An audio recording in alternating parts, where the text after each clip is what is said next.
6, 7, 8, 9, 10 एक काम कर, इसमें से 1 मिनट रुक जा।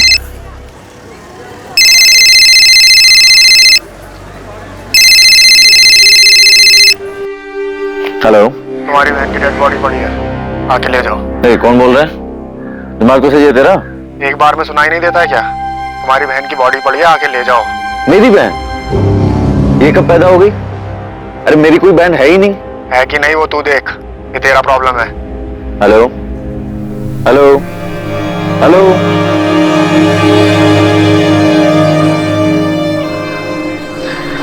The number you have called is currently switched off. अजीब आदमी है, कुछ भी बकवास किए जा रहा है।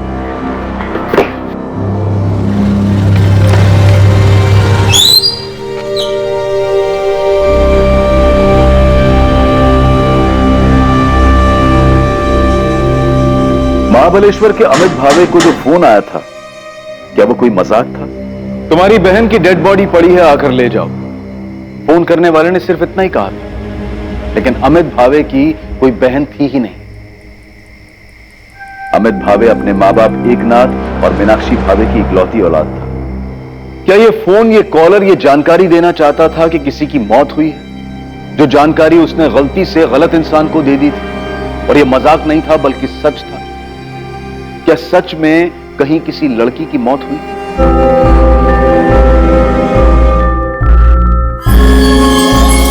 हमने आपकी बेटी की फोटो को सतारा के सभी पुलिस स्टेशन में भेज दिया।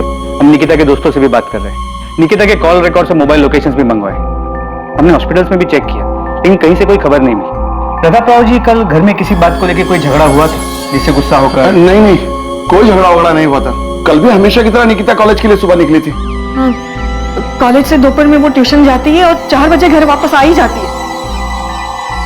कल सुबह रोज की तरह निकिता कॉलेज के लिए और शिवम स्कूल के लिए घर से साथ में ही निकले थे। शिवम 4:30 बजे घर आ गया था, पर निकिता नहीं आई सर। मैडम, कल निकिता कॉलेज आई थी, मैं उससे मिली भी थी। 1:30 बजे तक वो कॉलेज में ही थी।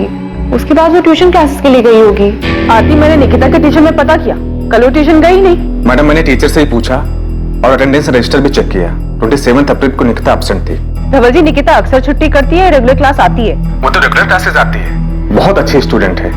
93% मार्क्स उसने स्कोर किए बीएससी फर्स्ट ईयर में, और 2 हफ्ते बाद उसके सेकंड ईयर के एग्जाम। मुझे खुद अजीब लग रहा है कि पढ़ाई में इतनी अच्छी लड़की क्लासेस बंक करके अचानक कहीं चली जाएगी और घर नहीं लौटेगी। आरती, क्या निकिता ने तुम्हें बताया था कि वो क्लासेस जा रही है? नहीं, उसने बताया तो नहीं, पर मुझे पता है कि 2 से 3:30 बजे उसकी ट्यूशन क्लासेस होते ही है। कॉलेज से वो सीधा धवल सर के यहाँ क्लासेस के लिए जाती है। क्लासेस नहीं गई तो फिर कहाँ जा सकती है? कोई बॉयफ्रेंड है उसका? क्लासेस बंक करके उससे मिलने गई हो? अगर है भी तो मुझे किसी बॉयफ्रेंड के बारे में नहीं पता। ऐसे केसेस में जनरली बॉयफ्रेंड वाला एंगल सामने आता है। मैं ये नहीं कह रहा हूँ कि वो बॉयफ्रेंड के साथ भागी होगी, पर अगर उसका बॉयफ्रेंड है तो हम उससे बात करके देख सकते हैं, शायद उसे कुछ पता। हाँ, हमें नहीं पता साहब। हम निकिता हमेशा फोन पे लगी रहती है। इस बात को लेकर उसको मैंने कई बार डांटा भी। तो झगड़ा इस बात पे हुआ? झगड़ा नहीं साहब, हम बस समझा रहे थे उसको, लेकिन उसके बाद उसका मूड थोड़ा खराब हो गया था। आई मैं फोन पे पढ़ाई कर रही थी। झूठ मत बोल निकिता, मोबाइल में कोई पढ़ता नहीं है। तो हमको बेवकूफ मत बना। देख बेटा, तू मेरे को बोली कि स्मार्टफोन चाहिए, मैं लाके दिया ना, पर तू पढ़ाई छोड़ के उसमें ही लग गई। बेटा तेरे को मालूम नहीं है, पर तेरे को ना उसकी लत लग रही। बाबा, मुझे भी स्मार्टफोन चाहिए। तू चुप कर। देख निकिता, बेटा यही उम्र है पढ़ाई की। पहले मन लगा के पढ़ाई कर, इसके लिए बहुत टाइम पड़ा है। एग्जाम दे, पास हो, अच्छा काम कर, फिर जो करना है वो कर। ये बात हम उसको 1 हफ्ते से समझा रहे हैं साहब। माँ बाप हैं उसके, इतनी सी बात पे नाराज होकर वो इतना बड़ा कदम नहीं उठाई। निकिता बहुत समझदार लड़की है, उसे हमारे हालात पता है। आपका बेटा वो शिवम, वो स्कूल से घर कितने बजे वापस आया? शिवम, तुम और निकिता सुबह घर से साथ में निकलते हो ना? हाँ। तो कल सुबह जब तुम दोनों साथ में निकले, तब तुम्हें ऐसा कुछ लगा कि तुम्हारी निकिता ताई परेशान हो या उनका मूड खराब हो? नहीं, ताई तो वैसे ही बात कर रही थी जैसे रोज करती है। मैडम, मैं बता रही हूँ ना, हमने रात को जब उसको डांटा तो उसका मूड थोड़ा खराब था, पर सुबह वो ठीक थी। नाश्ता करते वक्त बात भी हुई मेरी उससे।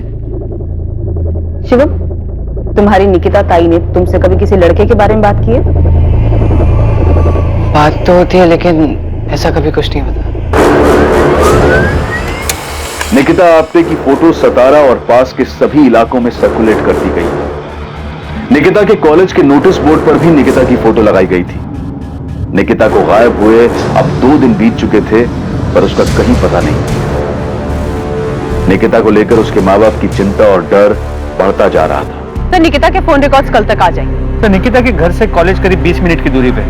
घर वालों ने बताया कि वो कॉलेज पैदल आ जाया करती। 19 साल की लड़की है, लेकिन उसका कोई बॉयफ्रेंड है या नहीं ये किसी को पता ही नहीं है। सर, हमने निकिता की फैमिली से पूछा, उसके कॉलेज की बेस्ट फ्रेंड आरती से बात की, कॉलेज के बाकी स्टूडेंट से भी पता किया, लेकिन किसी को भी निकिता के बॉयफ्रेंड के बारे में कोई आइडिया नहीं।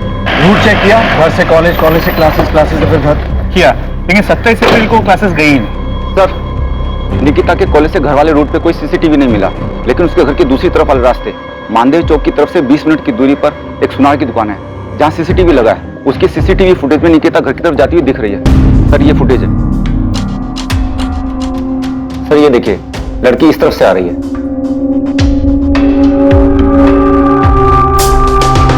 ये मानदेव चौक की तरफ से आ रही है? हाँ सर, इस तरफ से बुराड़ नगर जहां निकिता रहती है, वहां पहुंचने में 30 से 35 मिनट लगते हैं।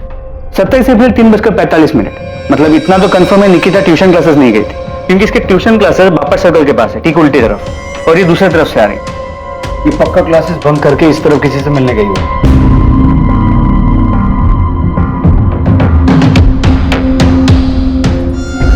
एक मिनट रिवाइंड कीजिए।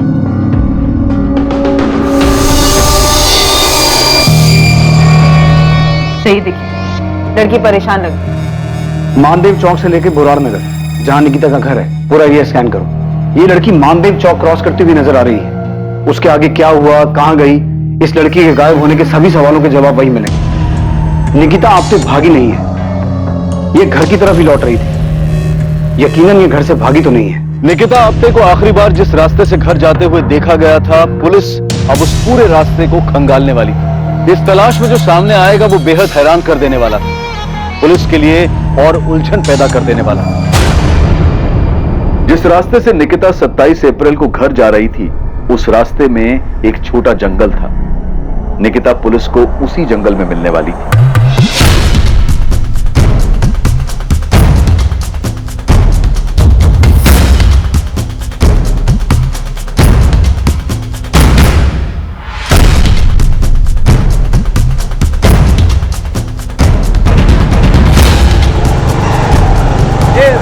माने रुक रुक रुक, थाम।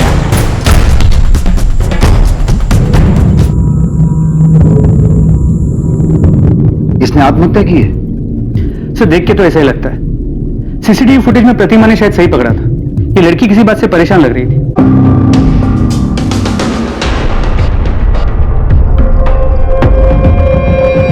इस तरह पहाड़ी वाले रास्ते पर सुनसान जगह पर जाकर फांसी लगा के सुसाइड कर लेगी? सुसाइड क्यों करेंगे? पर किस लिए? चाहे कुछ भी हो जाए, ताई सुसाइड नहीं कर सकती। शिवम, अभी कुछ पता नहीं चला है, और निकिता की बॉडी हमें पेड़ से लटकी हुई मिली, और हम वही बोल रहे हैं जैसा दिखता है।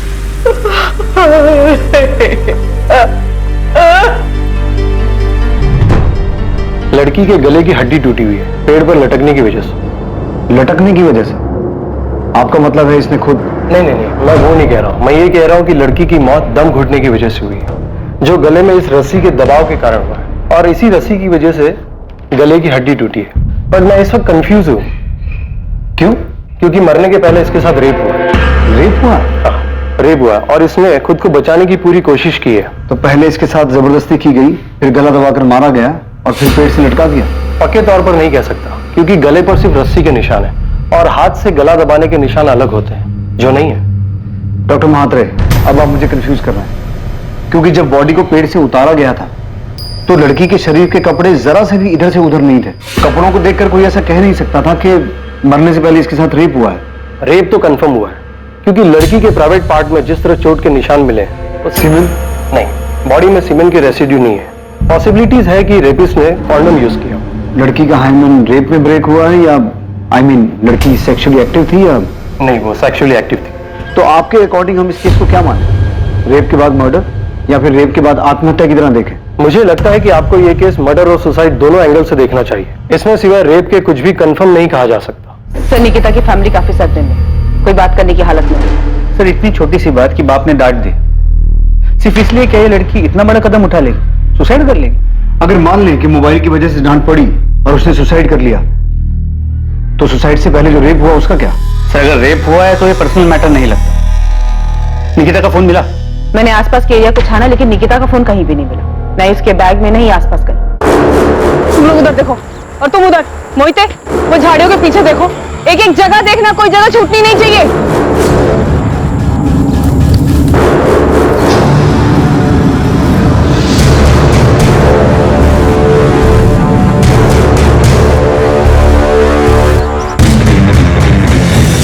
सर क्राइम सीन से तो ऐसा कुछ नहीं मिला जिससे ये कहा जा सके कि ये मर्डर है। मुझे लग रहा है ये रेप और सुसाइड का ही केस है। प्रतिमा, लड़की के साथ रेप हुआ और उसने तभी सोच लिया कि उसे सुसाइड करना है। सर अगर रेप उसी स्पॉट पे हुआ, ऐसा मान लेते हैं कि वही हुआ है, पर हादसे के बाद लड़की बुरी तरह टूट गई और उसने सोचा कि उसे आत्महत्या करनी है, लेकिन फिर भी क्या वो रस्सी अपने साथ लेके घूम रही थी? उसे क्या पहले से पता था उसके साथ कुछ बुरा होने वाला है, उसे सुसाइड करना पड़ेगा? सर फुटेज में निकिता परेशान लग रही थी, शायद उसका रेप कहीं और हुआ और फिर लड़की ने सीधे दुकान में देकर रस्सी खरीद ली। सर मुझे पूरा यकीन है कि यह मर्डर है और जिसने भी किया है पूरे प्लानिंग के साथ किया है। पॉसिबल है कि उसने निकिता पे पहले से नजर रखी हुई थी, उसे पता था आज वो किस रास्ते से जाएगी और उसका फायदा कैसे उठाया जा सकता है। कॉन्डम, रस्सी, सब कुछ प्लानिंग के तहत किया गया। फिर भी सर कोई ना कोई पर्सनल एंगल तो होगा ना, या तो लड़की के साथ या फैमिली के साथ, और अगर किसी ने मर्डर किया भी है तो कोई ना कोई पर्सनल एंगल तो होगा ना।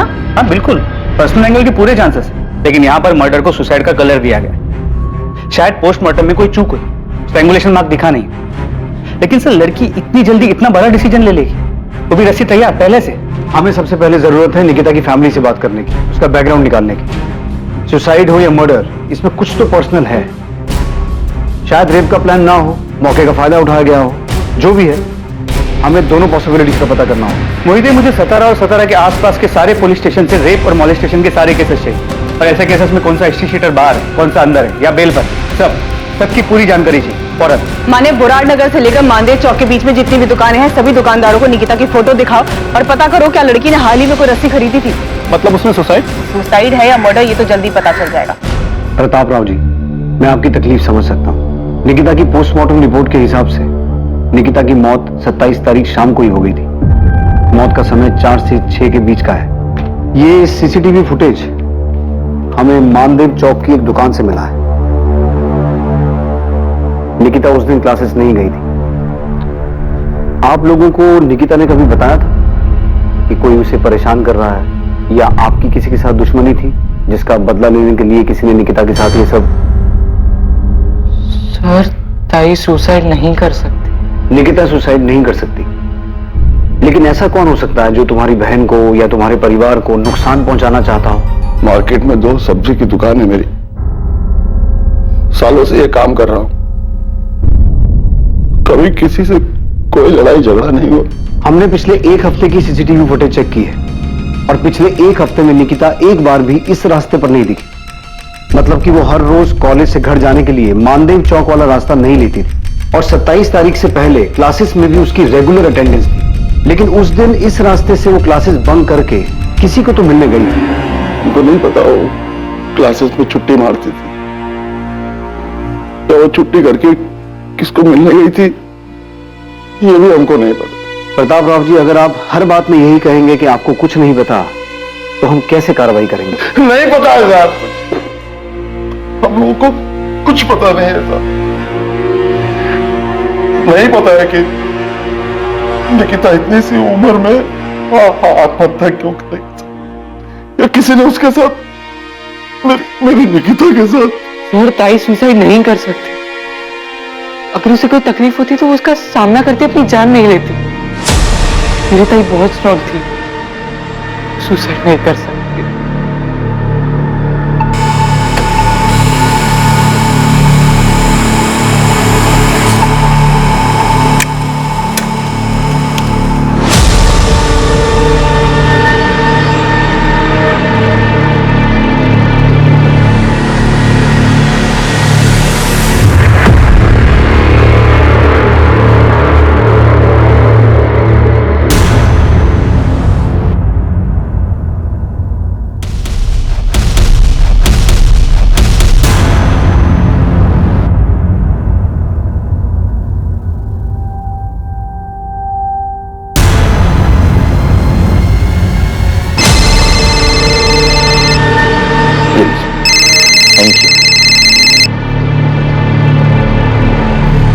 हेलो, कौन बोल रहा है?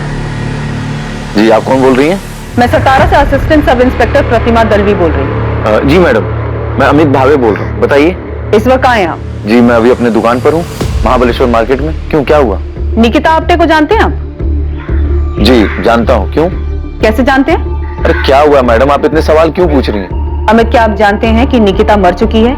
क्या? जी नहीं नहीं नहीं जानता मैम। एक्चुअली क्या है कि निकिता जो है वो मेरी कजन है, मेरी आई मीनाक्षी भावे के चचेरे भाई प्रताप राव आप्टे की बेटी है। और मैम ये बात आप हमें क्यों बता रही हैं? अगर ऐसा कुछ हुआ तो प्रताप मामा और शिवम ने फोन क्यों नहीं किया? निकिता ने मरने से पहले आखिरी कॉल आपको किया था। क्या? मुझे मैडम ये क्या कह रही है आप? मुझे कुछ... अमित, निकिता का रेप हुआ है और रेप होने के बाद या तो उसने सुसाइड किया है या उसका मर्डर हुआ है। ये सब 27 अप्रैल की शाम की बात है और निकिता ने मरने से पहले शाम को 4:23 पे तुम्हारे नंबर पे कॉल किया था और 21 सेकंड बाद भी हुई है तुम्हारी। मैडम निकिता के साथ जो कुछ भी हुआ ये सुन के मेरा सर घूम रहा है। बहुत बुरा हुआ निकिता के साथ। लेकिन मैडम अगर निकिता मुझे फोन करती तो क्या मैं उसके परिवार वालों को नहीं बताता? और वो मुझे यहाँ महाबलेश्वर में फोन क्यों करती? अगर उसे फोन करना था तो अपनी फैमिली को सतारा में फोन करती। अमित, निकिता ने ऐसा क्यों किया ये बताने के लिए निकिता जिंदा नहीं है, तो तुम्हें बताना होगा कि उस वक्त तुम दोनों की क्या बात हुई थी। मैडम मेरी उससे 1 मिनट 27 तारीख को मैडम 27 तारीख की शाम में मुझे एक अजीब सा कॉल आया था। कोई आदमी था, कह रहा था कि आकर के अपनी बहन की डेड बॉडी ले जाओ। तो क्या जवाब दिया तुमने? मैडम मैं क्या जवाब देता? मुझे लगा कोई मजाक कर रहा है।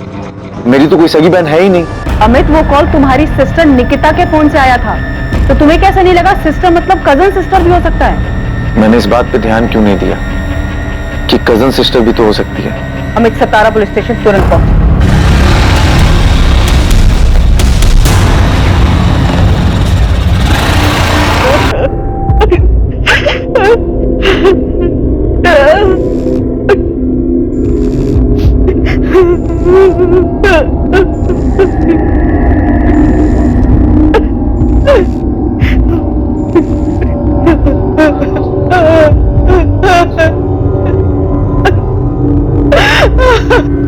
जी मेरा नाम विनीत लोखंडे। जी जानता हूँ निकिता को। विनीत, फौरन बोराड़ नगर पुलिस स्टेशन आ जाओ। मैम मैं निकिता के घर आया, उसके अंतिम संस्कार में। क्या मैं अटेंड करके? उसके बाद आ जाओ, लेकिन भागने की कोशिश मत करना। मैं कहीं नहीं भाग रहा। और क्यों भागूंगा? साहब 2-3 हिस्ट्री शीटर से बात किया मैंने। उन्होंने बताया कि एक हिस्ट्री शीटर है किशोर कदम नाम का, यही सातारा का ही है। 3 साल पहले रेप केस में अंदर गया था, अभी बेल पे बाहर है, केस ट्रायल पे उसका। कहाँ मिलेगा ये किशोर कदम? कुछ बोल नहीं सकते साहब, लेकिन अभी सतारा में नहीं है। पता कर क्या है? मुझे पक्का लगता है इस केस में किसी क्रिमिनल का हाथ है। गोविंद, किसी क्रिमिनल का हाथ होता भी तो क्या ऐसे रस्सी लेके जाता, ऐसी प्लानिंग करता?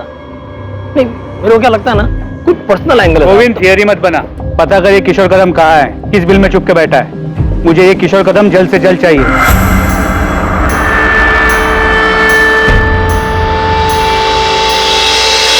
तुम ठीक हो ना? विनीत 1-2 घंटे में आ जाएगा। अंतिम संस्कार के बाद वो डायरेक्ट यहीं पर आ रहा है। मैंने मोहिते को उस पर नजर रखने के लिए बोला है। ये निकिता का बॉयफ्रेंड था। ताज्जुब की बात है कि इसके बारे में किसी को कुछ पता ही नहीं है। अजीब तो है सर। जब मैंने विनीत से निकिता के बारे में पूछा तो उसने कुछ छुपाने या फिर झूठ बोलने के बजाय सीधा बोला कि उसका और निकिता का अफेयर था। विनीत निकिता का सीनियर था, पिछले साल उसका ग्रेजुएशन पूरा हुआ और उस दिन निकिता ने क्लास सिर्फ विनीत से मिलने के लिए बंक किया था। और 27 अप्रैल को दोपहर में वो दोनों माधव चौक के पास जो पार्क है वहां मिले थे। अक्सर वो दोनों वहीं मिला करते थे। और इसी वजह से निकिता उस रास्ते से घर जा रही थी, राइट? Yes sir. तो ये अमित अलग ही केस। जब अमित को वो कॉल आया था कि उसकी बहन मर गई है तो उसने कोई भाग ही नहीं दिया, फोन कट कर दिया क्योंकि उसकी अपनी कोई बहन नहीं है, जबकि उसे वो कॉल निकिता के ही फोन से आया था। झूठ बोल रहा है। ये अमित कितनी देर में पहुंचेगा यहाँ? महाबलेश्वर से निकल गया, उसका फोन ट्रेस कर रहा है फिलहाल ऑन। मुझे नहीं लगता भागने की कोशिश करेगा।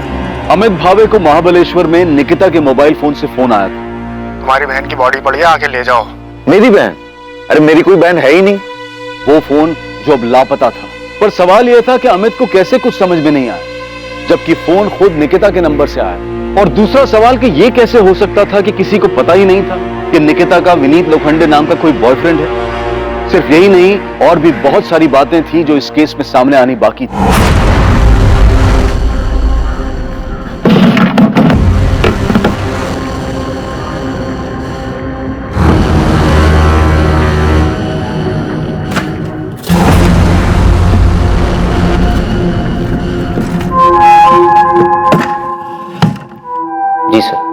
दिन मैं निकिता को दोपहर में मिला था। पिछले 1.5 साल से मेरा उसका अफेयर चल रहा था। 1.5 साल से? उसके बावजूद निकिता के परिवार में किसी को ये बात पता नहीं? नहीं पता, और मेरी फैमिली को भी कुछ नहीं पता। पर तुम्हारे कॉलेज में भी किसी को नहीं पता? हमने निकिता की बेस्ट फ्रेंड आरती से भी पूछा, उसे भी तुम दोनों के बारे में कुछ नहीं पता है। मैंने और निकिता ने मिलकर ऐसे ही डिसाइड किया था। मैं एमएससी कर रहा हूँ, उसे बीएससी करनी थी, उसके बाद मास्टर, और इसके बाद हम दोनों को शादी के बारे में डिसाइड करना था और फिर सबको अपने रिश्ते के बारे में बताना था। तुम 27 अप्रैल को निकिता को उस पार्क में मिले थे। तुम्हें ऐसा लगा कि निकिता किसी बात को लेकर परेशान थी? परेशान नहीं थी, वो थोड़ा दुखी थी। क्यों दुखी थी? क्योंकि एक रात पहले उसके पापा ने उसे फोन के लिए डांट दिया था। बस दुखी थी या फिर इस बात को लेकर बहुत परेशान थी? दुखी थी, क्योंकि उसको भी लग रहा था कि उसके पापा सही बोल रहे हैं। ये पहली बार मुझे नहीं डांटा है बाबा ने विनीत, इसके पहले भी कई बार टोक चुके हैं। अब तो मुझे खुद लग रहा है मुझे फोन की लत लग रही है। तो तुम्हें ऐसा लग रहा है तो सुधारो खुद को। सुधारना ही पड़ेगा विनीत। अब हम फोन पे ज्यादा चैट नहीं करेंगे, ना ही ज्यादा बात करेंगे। मुझे अपना ध्यान पढ़ाई पे लगाना है। पहले तो बस आई बाबा कहते थे, अब तो मुझे खुद लगता है कि मेरे पढ़ाई पे बिल्कुल ध्यान नहीं है। तुम इसके लिए मुझे ब्लेम कर रही है? अरे नहीं, मैं तुम्हें ब्लेम नहीं कर रही हूँ।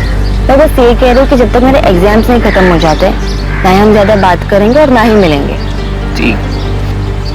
उसके बाद हम लोग कुछ आधा घंटा बैठे, बातें की और अपने अपने घर के लिए निकल गए। बस इतनी ही बात थी कि वो अपने पापा के डांटने से दुखी थी? हाँ सर, निकिता बहुत समझदार लड़की थी।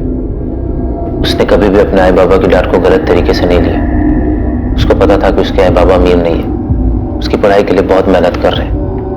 हम दोनों मिडिल क्लास फैमिली से, पढ़ लिख कर कुछ बनना चाहते हैं। बड़े बड़े सपने देखे थे हम। ये फुटेज देखो। ये फुटेज हमें मानदेव चौक के पास वाली एक दुकान से मिला है। इसमें निकिता अपने घर जाती हुई दिखाई दे रही है। इस फुटेज में साफ दिखाई दे रहा है कि निकिता किसी बात को लेकर परेशान थी, दुखी थी। परेशानी या दुखी जैसा कुछ भी नहीं था, बल्कि पार्क से घर जाते वक्त वो खुश थी। चलो बाय। बाय। अब हम 1 महीने के बाद मिलेंगे। हाँ पता है, I will miss you. Bye. वो मुस्कुराई और चली गई। मैंने जाते वक्त उसे बोला, मैं तुम्हें बहुत मिस करूंगा जब तक हम दोबारा नहीं मिलते। अब मुझे क्या पता, वो आखिरी बार है जब मैं सपने सामने जिंदा देख रहा हूं। तुम्हारे इर्द गिर्द फैमिली में, दोस्तों में किसी को भी नहीं पता था कि तुम्हारा अफेयर चल रहा था? सर किसी को पता भी होगा तो मुझे मालूम नहीं। और मैडम आप बता रही थी कि आरती ने नहीं बताया। आरती को सब पता था। चल मान लिया कि निकिता ने कहा था कि तुम एग्जाम्स के बाद मिलोगे, तब तक कोई फोन कोई मैसेज नहीं होगा, राइट? निकिता 27 तारीख को गायब हुई थी और उसकी बॉडी हमें 29 तारीख को मिली थी।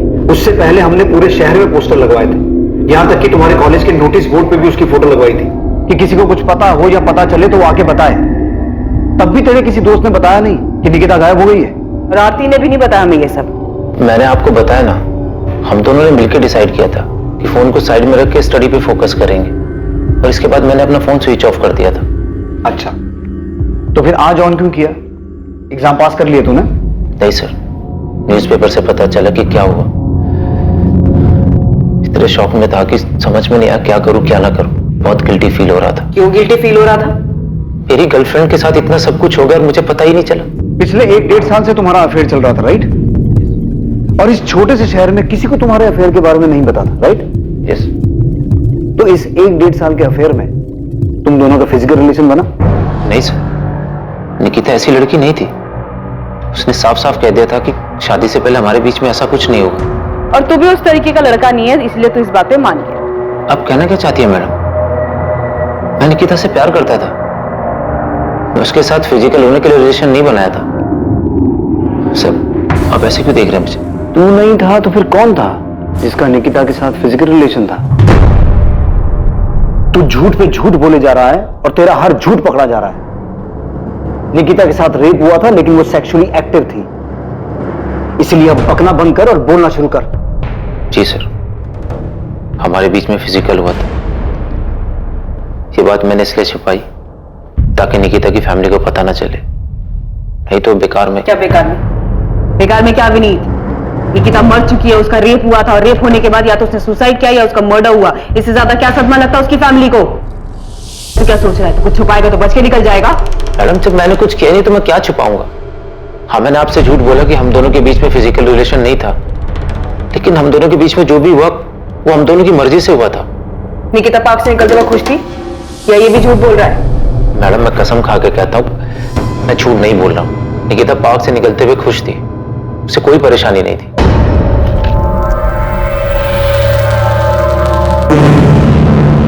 नजर रखो इस पे, और अगर इसका कोई सोशल मीडिया अकाउंट है तो बिना इसे भनक लगे क्रैक करो। सर, मैं साइबर टीम को काम पे लगा देती हूँ। वो विनीत के सारे सोशल मीडिया प्रोफाइल और चैट मैसेजेस को खोद कर निकालेंगे। तब तक मैं इस आरती की खबर लेती हूँ सर। उसने उनसे झूठ कैसे बोला कि वो विनीत को नहीं जानती? सर, इस आरती का पक्का कोई झोल है। चेक करो। और ये अमित भावे का क्या हुआ? वो पहुंचा क्यों नहीं अभी तक? अभी पता करती हूँ। मैडम, पूरे बोराड नगर से लेकर मानदेव चौक तक सब दुकान पे पता किया, जहां से भी ये रस्सी खरीदी जा सकती थी। उनमें से किसी दुकानदार ने ये रस्सी निकिता को नहीं बेची। ठीक है, माने मुंबई साइबर सेल को फोन करो और अश्विन को मैसेज भेजो कि मुझे फोन करे। उसका फोन नहीं लग रहा है। अमित, अगर तुझे ऐसा कोई फोन आया था तो तूने हमें बताया क्यों नहीं? हम समझ जाते कि वो निकिता की बात कर रहा है। दूर के रिश्तेदारों में भी निकिता के अलावा तेरी और कोई बहन थी ही नहीं अमित। भाई, मेरा दिमाग ही नहीं गया उस तरफ, तो क्या करूं?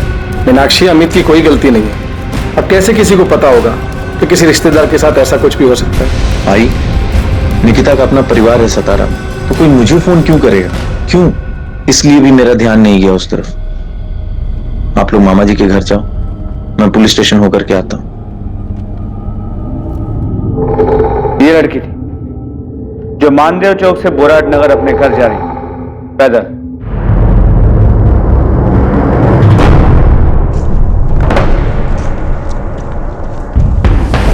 ये रास्ता बीच में सुनसान हो जाता, जहां पर इसके साथ पहले रेप किया गया और उसके बाद मर्डर। किसने किया है तुम दोनों में से?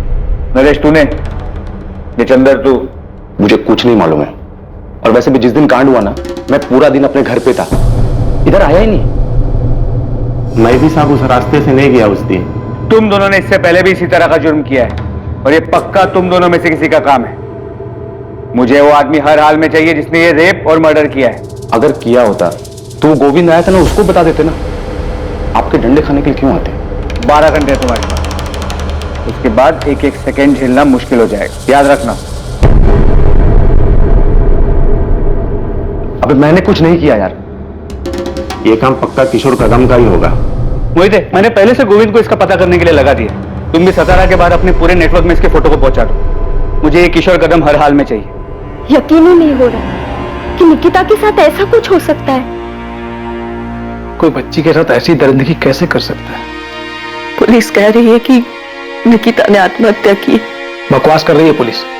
आपने पूछा उनसे निकिता आत्महत्या क्यों करेगी?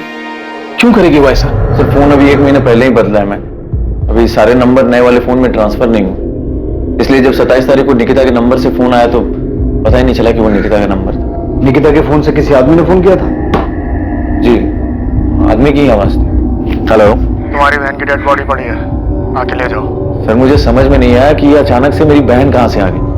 मैंने कहा कि मेरी कोई बहन नहीं है तो उसने फोन काट दिया। अमित, कौन था वो आदमी जिसने फोन किया? अरे सर, मुझे नहीं पता कौन था वो। उसने अपना नाम नहीं बताया, बस उसने अपनी बात कही और फोन काट दिया। तो तूने पास के किसी पुलिस स्टेशन में जाके ये बात बताई क्यों नहीं? अब मुझे लगा कोई मजाक कर रहा है। वो होता ना कि किसी का भी नंबर। तेरी बहन मर गई है, आके उसकी बॉडी ले जाओ, ऐसा मजाक कोई करता है? सर, मैं भी यही सोचा। मुझे भी समझ में नहीं आया कि ऐसा मजाक कोई करता है क्या। लेकिन सर, मैं क्या करता? निकिता का नंबर मेरे मोबाइल में सेव नहीं था।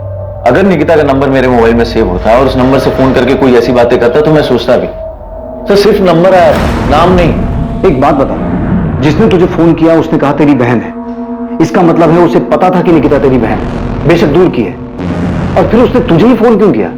यहां सतारा में उसके माँ बाप को फोन क्यों नहीं किया? ये मैं कैसे बता सकता हूं सर? ये तो आप जाकर के उससे पूछिए जिसने फोन किया है और जिसने निकिता के साथ ये गलत काम किया और फिर ढूंढ ढांड करके मेरा नंबर निकाला और मेरे नंबर पे फोन मिला दिया। नहीं अमित, ये बात कुछ बैठ नहीं रही। कॉलर ने तुझे फोन करके वो बताया जो हो चुका था, और फिर तूने ये बात ना तो पुलिस को बताई ना ही अपने माँ बाप को। तूने ये भी जरूरी नहीं समझा कि अपने मामा प्रताप राव को एक बार फोन करके पूछ लो कि सब कुछ ठीक है कि नहीं। सर, मैं ऐसे कैसे इतना दिमाग लगा कि वो बहन बोला मतलब मेरी दूर की बहन निकिता होगी और निकिता के साथ ऐसा कुछ हुआ होगा। सर, मुझे तो ये बात तब पता चली जब आपके असिस्टेंट सब इंस्पेक्टर ने मुझे फोन करके ये बात बताई। और सर मुझे क्या, आई बाबा को भी इस बारे में नहीं पता। इतनी बड़ी बात हो गई और प्रताप मामा ने हमें फोन तक नहीं किया। क्यों नहीं किया? सर मुझे क्या पता क्यों नहीं किया। इतनी बड़ी घटना हुई है, हो सकता है सदमे में हो, उनका दिमाग नहीं काम किया हो। पक्का जिसने फोन किया था उसने इतना ही बोला था और कुछ नहीं बताया था? सर अगर कुछ और बताया होता तो क्या मैं उसकी बात को हल्के में लेता? अब तो मुझे भी एहसास हो रहा है कि मैंने गलती कर दी। मुझे उसकी बातों को हल्के में नहीं लेना चाहिए था, मुझे पुलिस स्टेशन जाना चाहिए था। अमित को 27 तारीख से ही पता था, वो पहले से ही जानता था। मीनाक्षी और एकनाथ ने तो हमें कुछ नहीं बताया। मैं पहले ही सोच के हैरान था कि उन्हें निकिता के बारे में कैसे पता चल गया। अमित भी मिला था कल, उसने एक बार भी नहीं बताया कि घर आने से पहले वो यहां पुलिस स्टेशन होकर गया। प्रताप जी, कोई बात है क्या? अमित के साथ कुछ हुआ है? वो जो भी है, पर किसी ने निकिता के फोन से अमित को फोन क्यों किया? हम भी यही सोच रहे हैं। आपके और अमित के बीच, आप दोनों परिवारों के बीच सब कुछ ठीक है? आपने भी निकिता के बारे में उन्हें नहीं बताया था? अमित की आई मेरे सगे काका की बेटी, मेरी चचेरी बहन। कोल्हापुर में हमारा खेत, उसको लेकर कई साल से कोर्ट में केस चला है। अभी पिछले 6 महीने पहले कोर्ट में तारीख थी। अमित आया था सतारा। कोर्ट के बाद उसने मुझसे बहुत बदतमीजी की, गुस्से में मेरा कॉलर पकड़ ली। जब तुझे कोर्ट में केस लेके ही जाना था तो अब लड़, ऐसे बाहर क्यों निपटा रहा है? वो जमीन मेरे नाना की और मेरी आई को ही मिलेगी और वो मैं लेकर रहूंगा, छोड़ूंगा नहीं। तेरे नाना ने तेरी आई की शादी का मेरे बाबा से पैसा लिया था, उसका लिखा भी मेरे पास है। तुझे बता भी चुका हूं और दिखा भी चुका हूं। मैं जमीन देने से कम मना कर रहा हूं, लेकिन तेरे नाना ने जो पैसा लिया था और लौटाया नहीं ना, उसकी भरपाई तो जमीन से ही होगी ना। तो पैसा दे दे और अपना हिस्सा ले ले। हाँ, 30 साल पहले ली गई नकदी की बराबरी आप जमीन से कैसे कर सकते हो? कोर्ट को करना है फैसला। बात करके तू आसानी से मामले को निपटाना नहीं चाहता। तू ही गया था कोर्ट में, मैं नहीं गया था। और भाव, अभी आपको लग रहा है आप केस हार जाओगे तो बाबा से जबरदस्ती समझौता करने से। ये शिवम, छोटा है तू, छोटा ही रह, बड़ों के बीच में मत मार। भाव, आप भी तो बाबा और काकी से छोटे हो, तो बीच में क्यों पड़ रहे हो? ये मामला उन्हें खुद सुलझाने दो। धोखा दिया है मामा आपने, इतनी आसानी से नहीं छोड़ूंगा। अमित झूठ बोल रहा है सर। ये कैसे हो सकता है कि उसके पास निकिता का नंबर ना हो? निकिता अपने नंबर से उसको फोन करती थी और उसने कई बार खुद निकिता को फोन किया कि ये समझौता उसके हक में करा दे।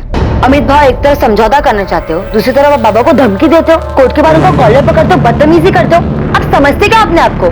निकिता, मैं अपनी खुशी से कोर्ट में नहीं गया, बल्कि तुम्हारे बाबा ने मुझे मजबूर किया कोर्ट जाने के लिए। मेरे पास कोई दूसरा रास्ता ही नहीं छोड़ा।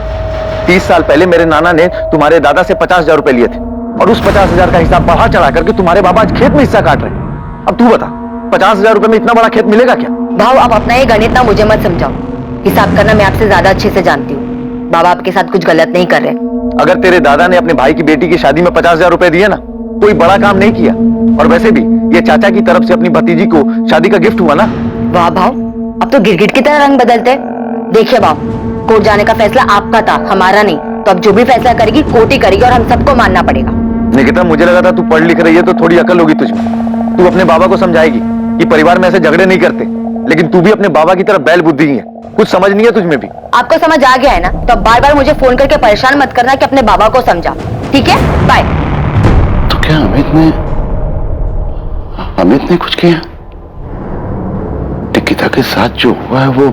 अब आपने ये सब बताया है तो चीजें समझ में आ रही हैं, आंकड़े सही बैठ रहे हैं। अमित का इसमें हाथ हो सकता है। प्रताप राव आप्टे और अमित भावे के बीच पुश्तैनी जमीन को लेकर चल रहे झगड़े के खुलासे के बाद निकिता के फोन से अमित को आए उस कॉल के मायने बदल रहे थे, इस केस को एक नई दिशा दे रहे थे।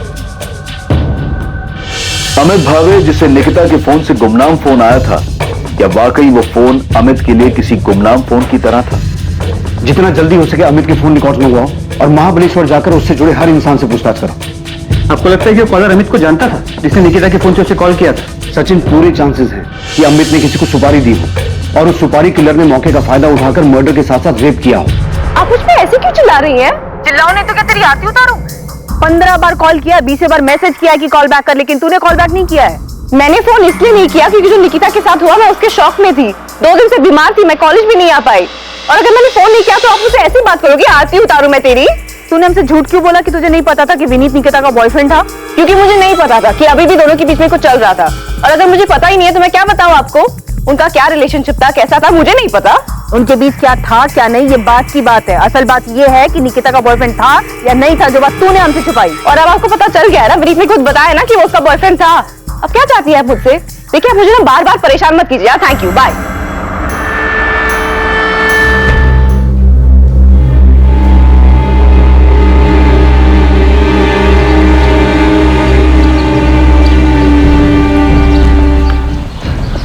तुम्हारे और आरती के बीच क्या चल रहा है विनीत? कुछ भी तो नहीं। मुझे बेवकूफ मत बनाओ। फ्रेंड्स को ऐसा तुम्हारे हर पोस्ट पे वो जो कमेंट करती है ना, उससे सब समझ आता है मुझे। अरे तो निकिता आरती कमेंट करती है ना, मैं तो नहीं करता ना। तो तुमने ऐसे मना क्यों नहीं किया कि ऐसे कमेंट्स मत लिख? वो खुलेआम तुम पे डोरे डाल रही है। स्वीटी, बेस्टी, पता नहीं क्या क्या लिखती रहती है। तुमने उसे हमारे बारे में बताया नहीं है क्या? निकिता, आरती को जो लिखना लिखने दो ना, तुम्हें उसे इतना सीरियस लेने की क्या जरूरत है? जो है हमारे। मुझे सब समझ आ रहा है विनीत। मेरे पीठ पीछे ना कोई खेल मत खेलना। आरती तो मेरी बेस्ट फ्रेंड है और तू मेरी ही पीठ में छुरा घोंप रही है। दूर रहे विनीत से। हेलो, क्या छुरा घोंपना? क्या बकवास कर रही है तू? मैं और तू विनीत से एक साथ मिले थे। ऐसा नहीं है कि तूने उसको मुझसे मिलवाया था। ये अलग बात है कि तूने उस पर कब्जा पहले कर लिया। हाँ तो पता है ना तुझे, और मैंने खुद तुझे मेरे और विनीत के बारे में बताया था। तो तू तेरी प्रॉपर्टी बन गया वो? तूने मुझे बताया। मैं भी पब्लिक प्लेटफॉर्म पे ओपनली लिखती हूँ, कमेंट करके मैं ओपनली बता रही हूँ कि मैं विनीत को पसंद करती हूँ। आरती तू बहुत ही बड़ी कमीनी इंसान है। तेरे जैसे दोस्तों पे कभी भरोसा नहीं किया जा सकता जो अपने ही दोस्त के बॉयफ्रेंड को चुराने में लगी हो। पर याद रख, मेरे होते हुए विनीत तुझे कभी नहीं मिल सकता। और अगर मैंने उसको पटा लिया तो? अगर वो भी मुझे पसंद करने लगा तो तू भरोसेमंद दोस्त बनेगी ना निकिता?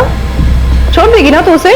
छोड़ देती, पर मुझे पता है ऐसी नौबत कभी नहीं आएगी। वो तुझे कभी पसंद ही नहीं कर सकता क्योंकि वो सिर्फ मुझसे प्यार करता है। तो तू भाड़ में जा।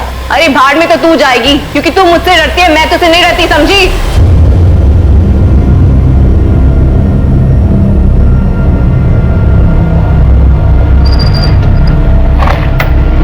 सॉरी मैडम, ये सचिन साहब के लिए किशोर कदम की फील्डिंग लगा रहा था, इसके लिए आपको टिप देने में लेट हुआ। वो तो ठीक है गोविंद, ये बता आरती के बारे में कुछ पता चला या नहीं? मैडम, इनकी एक तीसरी दोस्त है, विद्या नाम है इसका। इससे जाके बात करो, इसे पता होगा कि ये आरती और निकिता पिछले 3 महीने से क्यों नहीं बात कर रहे। क्योंकि आरती विनीत के पीछे थी। बिल्कुल सही गेस किया आपने मैडम, पर ये आरती नहीं, विनीत भी बहुत पहुंची हुई चीज है। ये मुझे पहले से मालूम है। और मैडम, इस पूरी खिचड़ी में एक और पुराना चावल है, कुणाल सामंत।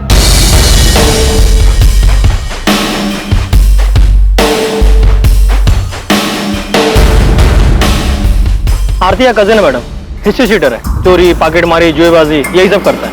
और इन्हीं सब हरकतों के कारण फैमिली में इसकी एंट्री बंद है। पर ये आरती के बहुत ही क्लोज है। और सुनने में ये भी आया है कि इस कुणाल ने विनीत को धमकी दी थी। हाँ, कुणाल ने धमकी दी थी मुझे, बोल रहा था निकिता को छोड़ दो। और क्या छिपाया तूने हमसे? आरती ने तेरे बारे में नहीं बताया, तूने आरती और तेरी लव स्टोरी के बारे में नहीं बताया। मैडम, वो आरती अजीब लड़की है, एकदम सनकी टाइप। तो ठीक है मैडम, आप जानते नहीं हो उसे। उस दिन निकिता की बॉडी अंदर पड़ी थी, आपका फोन आया, आपसे बात करने के लिए मैं बाहर आया, मेरे पीछे पीछे आ गई।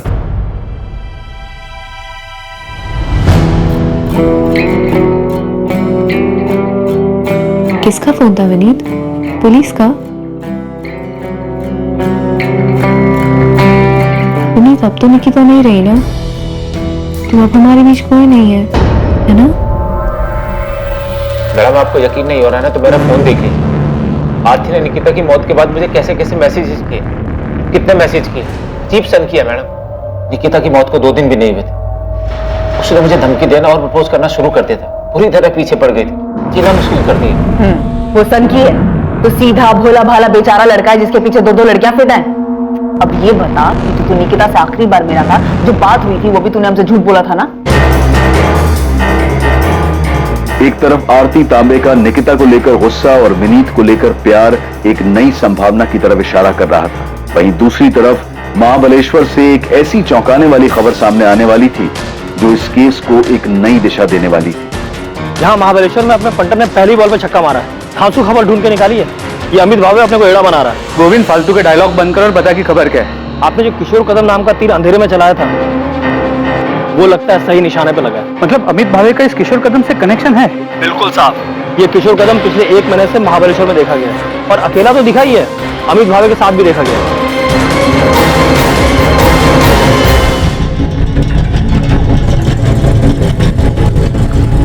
यहाँ नहीं, मेरे पीछे पीछे पीछे।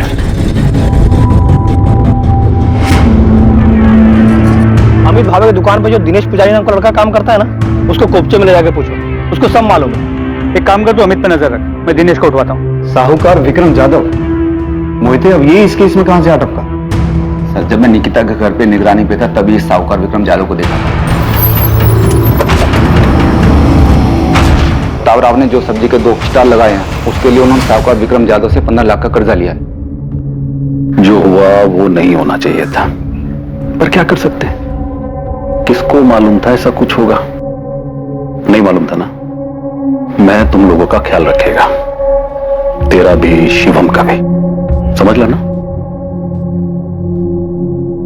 ये विक्रम जाधव बहुत कमीना आदमी है।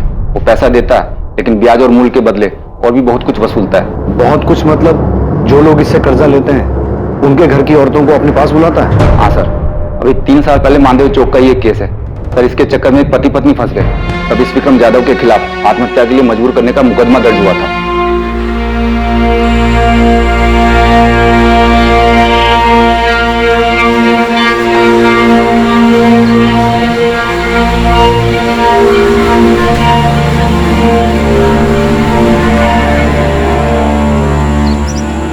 क्या वाकई निकिता ने आत्महत्या की थी? निकिता के बलात्कार और आत्महत्या से क्या वाकई साहूकार विक्रम जाधव का कोई संबंध था? सर, कंफर्म निकिता का मर्डर हुआ है, और ये अमित हमसे झूठ बोल रहा है कि उसे नहीं पता कि उसे फोन किसने और कहां से किया। मैं ऐसे ही हिस्ट्री शीटर्स का पीछा करते करते किशोर कदम तक पहुंचा, और पता चला इस किशोर का अमित के साथ कनेक्शन है। सर, निकिता के रेप और मर्डर में ये अमित जरूर इन्वॉल्व है। सर, मैं मानती हूँ कि ये मर्डर है, लेकिन इसके पीछे आरती और विनीत की लव स्टोरी है, और ये एंगल इस केस में सबसे स्ट्रॉन्ग एंगल है। प्रॉपर्टी और लव स्टोरी के अलावा एक नया एंगल सामने आया है, साहूकार विक्रम जाधव का, जिसका ऑफिस और घर दोनों मानदेव चौक पे है। स्ट्रॉन्ग पॉसिबिलिटी है कि निकिता के बाप प्रताप राव ने खुद निकिता को विक्रम जाधव के पास भेजा था। क्या?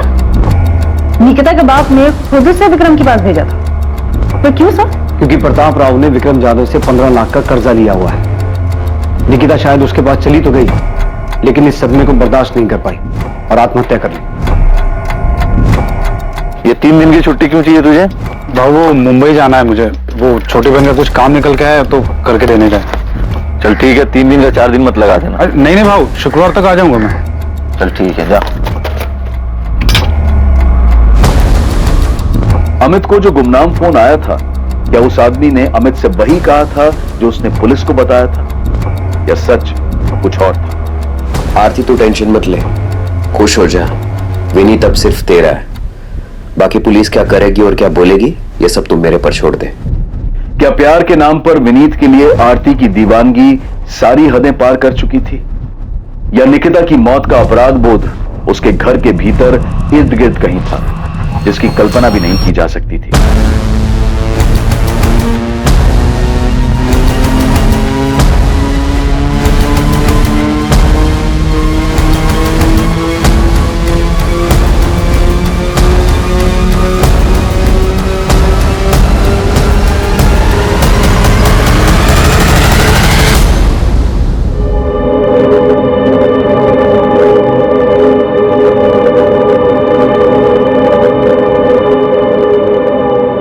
इंसानी दिमाग के बारे में सिर्फ एक चीज निश्चित है, और वो है उसकी अनिश्चितता।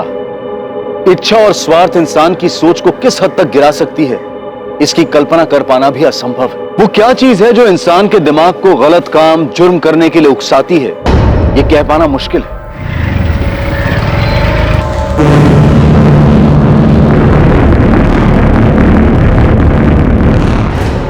हाँ, सब सही बोले आप। प्रताप राव मेरे से कर्जा लिया था, लेकिन उसमें क्या, ये तो मेरा धंधा है। जैसे अभिजीत वाघमारे, उसे भी कर्जा दिया था ना तुमने। आप उसके कर्जे को प्रताप राव के कर्जे से जोड़कर क्या खिचड़ी पका रहे हो? खिचड़ी तुम्हें समझ तो आ गई हो, बस नाटक कर रहे हो। चुपचाप चलो हमारे साथ। प्रदीप, ध्यान रख, ये तो हाँ, मैंने धमकी दी थी मैडम, पर वो धमकी नहीं थी, बस बातचीत थी। हमारे भी बातचीत करने के तरीके से तो अच्छे से वाकिफ होगा कुणाल। काफी बार अंदर जो गया है। मैडम बता तो रहा हूँ, आरती विनीत से बहुत प्यार करती थी, विनीत भी उसको पसंद करता था, खाली निकिता की वजह से छुपा रहा था। निकिता भी कम नहीं थी मैडम, विनीत को कब्जे में करके रखा था उसने, फंसाया था उसको। देख मेरे को बिल्कुल पसंद नहीं है कि तू एक साइड में मेरी बहन के साथ लाइकिंग खेले और दूसरी साइड में वो निकिता के साथ चक्कर चलाए। कुणाल प्लीज समझ मत, मैंने निकिता को कमिट किया है। बट हो गया अभी वो। देख मेरी बहन आरती तेरे से बहुत प्यार करती है, उसका दिल नहीं दुखना चाहिए, और निकिता को कैसे बाहर करना ये अब तू देख। आज से तेरा सारा लाइकिंग मेरी बहन के लिए रहेगा, समझा?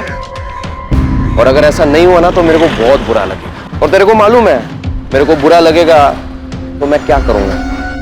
मैडम प्यार का मामला था इसलिए प्यार से ही निपटाया था। तो चिंता मत कर, हम भी तेरे से प्यार से पूछेंगे, बस इतना ध्यान रखना हमें बुरा ना लग जाए।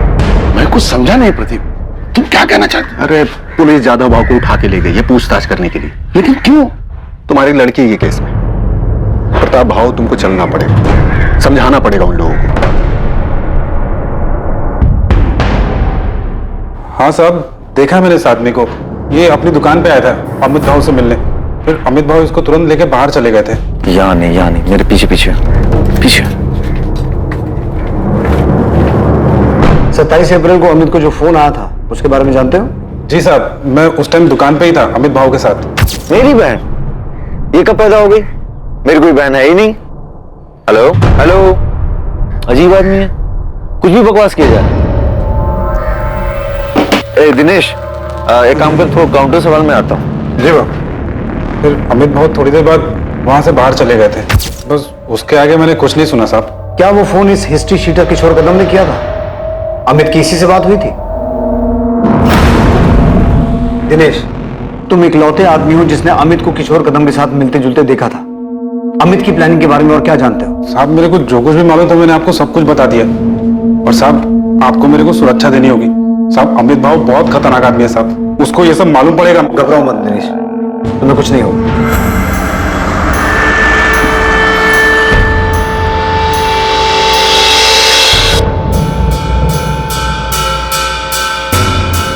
मोहिते, माने, मैंने महाबलेश्वर पुलिस को फोन कर दिया है, अभी निकलो, अमित भावे को उठा के लाओ। जी सर। अमित भावे, निकिता आप्टे का कजन, उसे पुलिस ने हिरासत में ले लिया था। उन्हें शक था कि इस भयानक वारदात में उसका हाथ है, क्योंकि हिस्ट्री शीटर किशोर कदम, जिस पर पुलिस को शक था, इस जुर्म को अंजाम देने के लिए इन्वेस्टिगेशन में अमित के साथ उसके संबंध सामने आए थे। दूसरी तरफ आरती तांबे का भाई कुणाल सामंत भी निकिता के केस में संदिग्ध था, और साथ ही साथ पुलिस को साहूकार विक्रम जाधव पर भी गहरा शक था। आरती है तुम्हारे कजन कुणाल सामंत की फोन लोकेशन, जिसमें साफ दिखाई दे रहा है कि 27 अप्रैल को ये उसी एरिया में था जहां से हमें निकिता की लाश मिली। हाँ तो मुझे इसके बारे में कुछ नहीं पता। मैडम मैं आपको पहले ही बता चुका हूँ, हो सकता है मैं वहां से निकला हूँ, लेकिन अब सातारा इतना बड़ा भी शहर नहीं है कि किसी एक जगह से निकलना बड़ी बात है।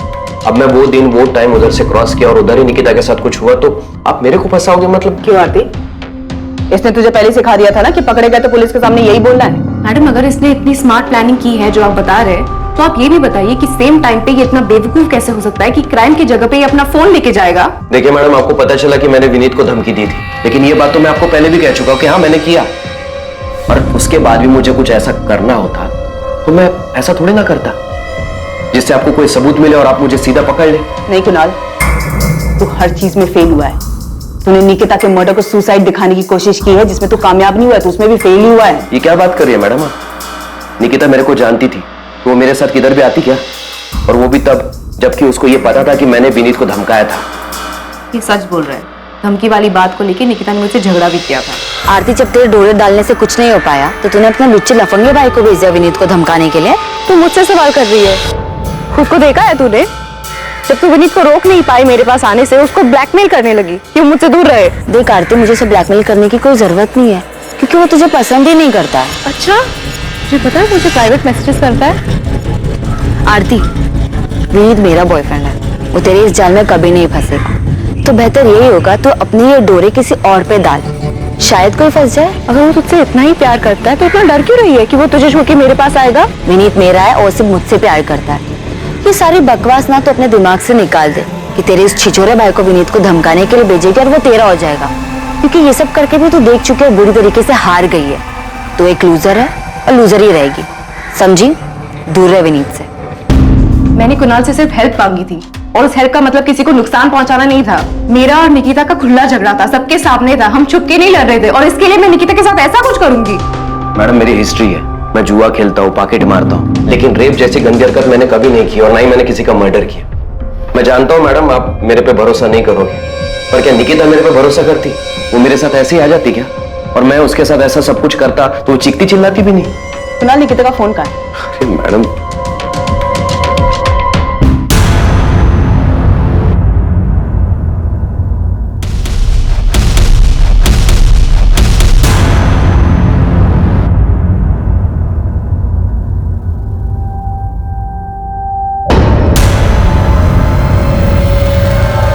हमारे पास सबूत है कि 27 अप्रैल को जब निकिता का रेप और मर्डर हुआ था तो क्राइम सीन के आसपास ही था। मैडम उस दिन मैं किसी काम से वहां गया होऊंगा और मैं निकिता को नहीं मिला। मैंने उसके साथ कुछ भी नहीं किया मैडम, मैं सच बोल रहा हूँ। ये एक लव ट्रायंगल था जहाँ पे हम एक दूसरे के खिलाफ थे, दुश्मन थे हम एक दूसरे के, झगड़ा करते थे हम एक दूसरे के साथ, लेकिन फिर भी मैं कुणाल को निकिता के पीछे नहीं भेजूंगी। इतनी सी बात आपको समझ नहीं आती? नहीं आ रही, क्योंकि ये झूठ है आरती। सच ये है कि तूने इस गुंडे को भेजा था विनीत को धमकाने के लिए कि ये निकिता से दूर है, लेकिन ऐसा हुआ नहीं। सच ये है कि निकिता अब जिंदा नहीं है, ये बताने के लिए कि ये गुंडा कई बार गया तो उसे धमकाने के लिए। सच ये है कि निकिता जिंदा नहीं है, बताने के लिए कि उसका रेप और मर्डर इसी कुणाल ने किया है। और इन सबके बावजूद तेरी सारी दलीलें झूठी साबित होती है, क्योंकि जब ये सब हुआ था तू क्राइम सीन के पास था। तुम दोनों से ना बहुत प्यार से बात कर ली है मैंने, तुम दोनों को प्यार की भाषा पच नहीं रही। मोहिते, डाल इसको जेल में और तब तक कूद जब तक सच बाहर नहीं आ जाता है। अरे मैडम मेरी बात तो सुनिए।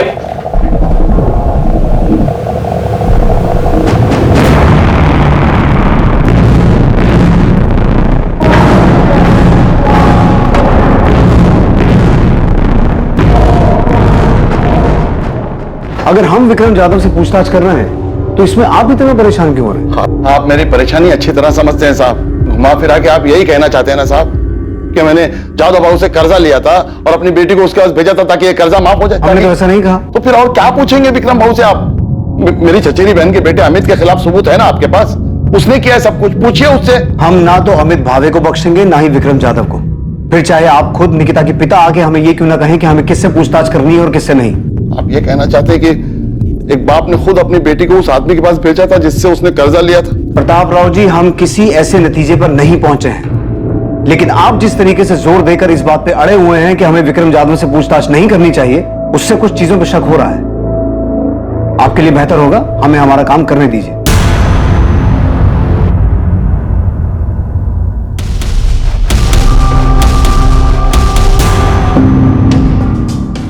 अलका और अभिजीत के सुसाइड करने के बाद मैं माना था मैं गलती किया था, एक जानवर जैसा नहीं, तू जानवर ही है विक्रम जाधव। हाँ साहब, मैं माना मुझे वैसा नहीं करना चाहिए था। जिस बात से बाद में तो अदालत में मुकर गया कि तूने अलका वाघमारे के साथ ऐसा कुछ किया था, और वो बेचारी भी मरने से पहले सब कुछ छोड़ के नहीं गई जिससे तुझे तेरे किए की सजा मिले। सुरवे, हमारे पास इस बात के पुख्ता सबूत थे कि अलका वाघमारे को विक्रम जाधव की कोठी के बजाय फ्लैट पे बुलाया गया अकेले, जो कि मानदेव चौक में है। हमने विक्रम जाधव को अरेस्ट भी किया और उसने यही कहा कि उसने कभी पैसों को लेकर अलका या उसके पति पे दबाव नहीं डाला।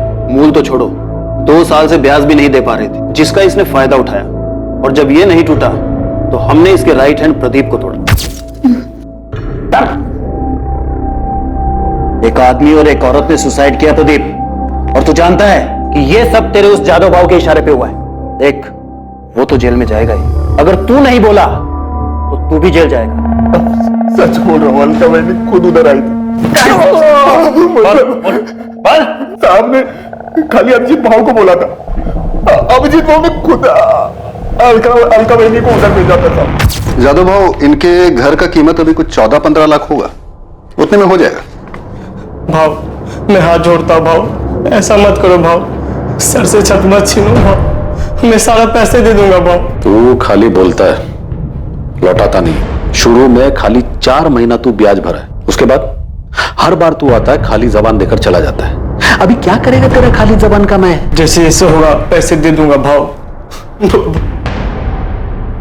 ठीक है, अभी अगर तू ये जबान और दुहाई देने की बात छोड़कर कुछ और देने की बात करे तो मैं तेरा थोड़ा बहुत ब्याज, थोड़ा बहुत क्यों, बहुत सारा पैसा भी माफ कर सकता हूं। जादव भाव ने खाली प्रपोजल दिया था, कोई जबरदस्ती नहीं की थी। प्रपोजल नहीं कहते इसे, इसे कहते हैं मजबूरी का फायदा उठाना, समझा? जिस दिन तेरे सेठ ने अलका के साथ ये सब कुछ किया था ना, उसी दिन अलका और उसके पति अभिजीत ने सुसाइड कर लिया था। पाड़ेकर, तुम्हें क्या लगता है निकिता के केस में भी यही हुआ होगा? इस विक्रम जाधव ने निकिता के बाप को प्रपोजल दिया, विक्रम ने निकिता के साथ जबरदस्ती की और 100% यही हुआ। नहीं तो एक सीधी सादी पढ़ने लिखने वाली लड़की जिसकी लाइफ में कोई प्रॉब्लम नहीं है, वो भला अचानक सुसाइड क्यों करेगी? पता नहीं, लेकिन मुझे यकीन है कि ये सुसाइड नहीं, मर्डर है। फिर बोल नहीं सकता, मगर ये कंफर्म है कि ये आदमी औरतों के मामले में घटिया है। साहब मैं मानता हूं मैं गलत किया, पर अभिजीत और अलका के बाद आई शपथ मैंने सब कुछ नहीं किया। और ऊपर से जब मेरे को पता चला कि प्रताप राव के साथ ऐसा कुछ हुआ है, तो मैंने सामने से खुद जाकर उसका कर्जा माफ किया। तो तू अब धर्मात्मा बन गया है जो सामने से जाके माफ किया? मेरे साहब मैं धर्मात्मा नहीं बना साहब, मैं डर गया था। जब मुझे पता चला कि प्रताप राव के लड़की ने सुसाइड की करके, तो मेरी हालत टाइट हो गई। मैं समझ गया कि ले दे के प्रताप राव के कर्जे की बात सामने आएगी तो मेरी भी हिस्ट्री खुल जाएगी। इसलिए साहब मैं सच बोल रहा हूं, मैंने सच्चे मन से उसका कर्जा माफ किया। साले पहले उसकी बेटी के साथ ये सब करेगा, फिर कर्जा माफ करने का नाटक करेगा? नहीं साहब मैंने कुछ नहीं किया साहब, आप बेकार में मेरे पीछे पड़ के असली मुजरिम को खुला छोड़ रहे हो। आई शपथ मैं बोल रहा हूं साहब, मैंने कुछ नहीं किया साहब, मैंने कुछ नहीं किया। सचिन, इसके राइट हैंड प्रदीप को उठाओ। अलका वाघमारे केस में वो टूटा था, इस केस में भी वही टूटेगा। अभी इससे धुलाई करो उसकी। लेकिन सर मुझे नहीं लगता कि इस केस में ये विक्रम इन्वॉल्व है। अलका वाघमारे केस में विक्रम ने अलका का यूज किया और उसके बाद अलका और उसके पति ने सुसाइड किया। लेकिन सर इस केस में, सचिन मैं जानता हूं तुम्हें लगता है ये सुसाइड नहीं मर्डर है, लेकिन अगर कोई इस केस को सुसाइड की शक्ल देकर मर्डर को छुपा सकता है, तो सुसाइड को कवर अप करने के लिए कोई इस केस को मर्डर की शक्ल भी दे सकता है। ये जादव बहुत घटिया इंसान है। ब्याज कम करने के नाम पर अभिजीत वाघमारे को उसकी बीवी को अपने पास बुलाने का प्रपोजल दे सकता है, तो ये भी कर सकता है। ऐसे वाहियात इंसानों की फितरत कभी जाती नहीं। इसे लगा ही नहीं होगा कि निकिता सुसाइड कर सकती है। इसे क्या निकिता के बाप को भी नहीं लगा हो। उस आरती की वजह से उसने सुसाइड नहीं किया है, ये सब उस कमीने अमित भावे ने किया है। उसने पुलिस को झूठ बोला है कि उसको गुमनाम फोन आया था।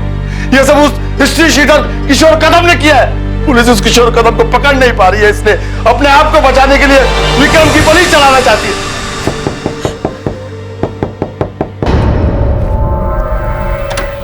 बताइए अब आप क्या नया बताने आए? बताने नहीं, पूछने आया। आपने हमें ये क्यों नहीं बताया कि विक्रम जाधव आपसे मिलने आया था और आप दोनों के बीच में डील हुई थी? मैं तुम लोगों का ख्याल रखेगा, तेरा भी शिवम का भी, समझ लेना। अब तेरे को कोई भी पैसा वापस देने का जरूरत नहीं है। मैं तेरा सारा कर्जा माफ कर रहा हूं। मैं तेरा दुख समझ सकता हूं। तो अगर वो खुद चल के मेरे पास आया और बोला कि तेरा कर्जा माफ, तो इसका मतलब आप ये निकालेंगे कि मैंने अपनी बेटी को उसके पास भेजा था? हम सिर्फ अपना काम कर रहे हैं। आपकी बेटी के मौत के बाद ये विक्रम जाधव जैसा घटिया आदमी अचानक इतना संत कैसे बन गया? मुझे नहीं पता, नहीं पता मुझे। मेरी हालत ठीक नहीं थी, इसलिए मैं पूछ भी नहीं पाया। इसका ब्याज टाइम पे दिया है मैंने, जाके पूछ लो उसको। विक्रम जाधव जो होगा सो होगा। आपकी हिम्मत कैसे है मेरे बारे में ऐसा सोचने की कि मैंने अपनी बेटी के साथ ऐसा कुछ किया है? ये सब उस अमित को बचाने के लिए तो नहीं कर रहे आप? कितना पैसा खिलाया उसने ये सब केस घुमाने के लिए, हा? और सुसाइड बोल के केस बंद करने के लिए कितना पैसा दिया है उसने? एक कॉल क्या आ गया मेरे फोन पे, आप लोग तो मेरे पीछे हाथ धोकर पड़ गए जैसे मर्डर मैं नहीं किया। किशोर कदम कहाँ है? अरे कौन किशोर कदम? मैं किसी की दो डंडे की औकात नहीं तेरी, हमें पता है। वो गुमनाम आदमी का फोन नहीं था, निकिता के फोन से वो फोन तुझे किशोर कदम ने किया था। मैं तो पूछ रहा हूँ, साहब लोग पूछेंगे नहीं, सीधा तेरी आवभगत शुरू करेंगे, आरती उतारेंगे तेरी लॉकअप में। कुणाल, पुलिस ने मेरे पीछे अपने लोग लगा रखे हैं, मेरे हर मूवमेंट पे नजर रख रहे हैं, मेरे फोन रिकॉर्ड्स तक निकलवा रहे हैं। तेरे को क्या लगा आरती, तू विनीत के लिए बावलो जैसी हरकतें करेगी और उसके बाद तेरे से कोई कुछ सवाल नहीं पूछेगा? मैंने कभी नहीं सोचा था कि निकिता के साथ ये झगड़ा उसके मौत पे खत्म होगा। तू मेरे पे इल्जाम डाल रही है क्या? देख, पुलिस को मेरे ऊपर पहले से शक है, तो क्यों ये सब बोलकर उनका शक गहरा कर रही है? और तो तू वहां पे करने क्या गया था जहाँ पे निकिता की बॉडी मिली थी? कहीं तूने तो नहीं? वाह वाह आरती, सही कर रही है।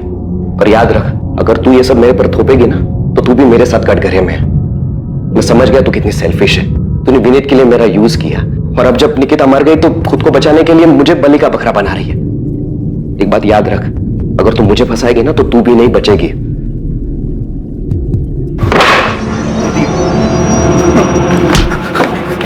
पिछली बार तू बच गया था, इस बार नहीं बचेगा।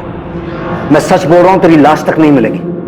जब मैंने पिछली बार सब सच बता दिया भाव ने क्या किया, तो अभी मैं झूठ क्यों बोलूंगा साहब? कसम से साहब, वो लड़की उधर अगर आई भी होगी और भाव ने उसके साथ कुछ किया भी होगा तो मेरे को नहीं मालूम। तेरे भाव ने प्रताप राव का कर्जा क्यों माफ किया, वो भी निकिता के मरने के बाद? जितना मुझे मालूम है, भाव लड़की के मरने के बाद बहुत डर गया था। उसको वो अलका वाघ मारे वाला मामला याद आ गया था। अभी अगर भाव और प्रताप राव किसी खोपचे में कोई डील किए होंगे तो मेरे को नहीं मालूम। निकिता का फोन कहाँ है? नहीं पता साहब। निकिता उधर मेरे सामने नहीं आई होती तो मैं फोकट में इतना मार खाता। झूठ बोलता वो भी भाव को बचाने के लिए। ये दुकान में काम करने वाले दिनेश को खड़ा करूं तेरे सामने, बुलाऊं उसे? वो भी बोलेगा और तेरे कॉल रिकॉर्ड्स भी यही बोलेंगे कि तेरी किशोर कदम से बातचीत हुई थी। सर, मैं मानता हूं कि किशोर से मेरी बात हुई। उसे बातचीत नहीं, उसे साजिश कहता है, जो तूने किशोर के साथ मिलकर की थी कि पहले निकिता का रेप करना और फिर उसे पेड़ से लटका देना। बोल, यही प्लानिंग की थी ना तूने? नहीं सर, मैंने किशोर कदम को हायर किया था सिर्फ प्रताप मामा को धमकाने के लिए, ताकि वो मेरी जमीन मुझे वापस कर दे। और जो केस कोर्ट में चल रहा है वो केस कोर्ट के बाहर ही खत्म हो जाए। केस तो बहुत लंबा चलेगा और बहुत भारी पड़ेगा तुझ पे। सिर्फ धमकी देने के लिए हायर किया था उसे, तो प्रताप राव को धमकी दी उसने? सर, मुझे नहीं पता कि काम किया कि नहीं किया, लेकिन निकिता को नुकसान पहुंचाने जैसी कोई बात नहीं हुई थी। भाव, खाली धमकी देने से कुछ नहीं होगा।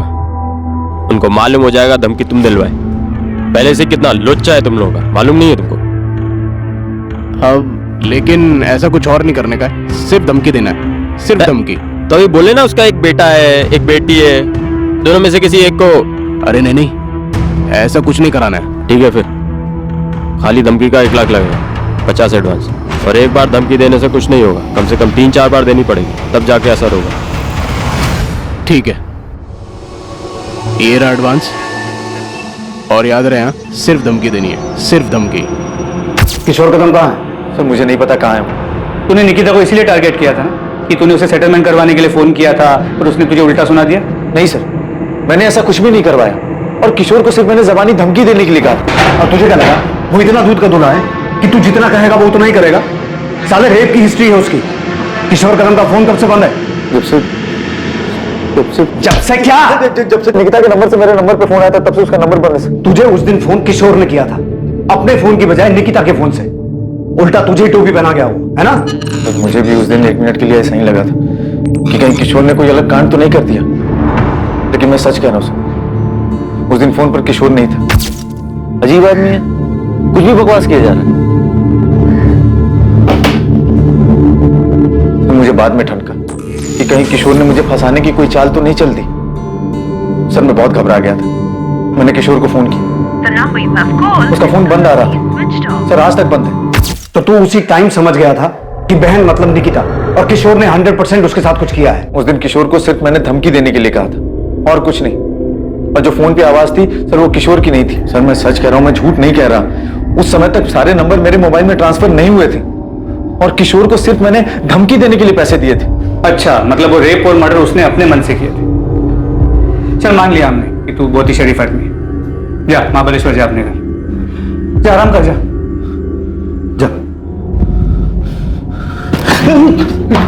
जब तक किशोर कदम मिल ना जाए ना, इसकी खूब सेवा करो, दिल से सेवा करो।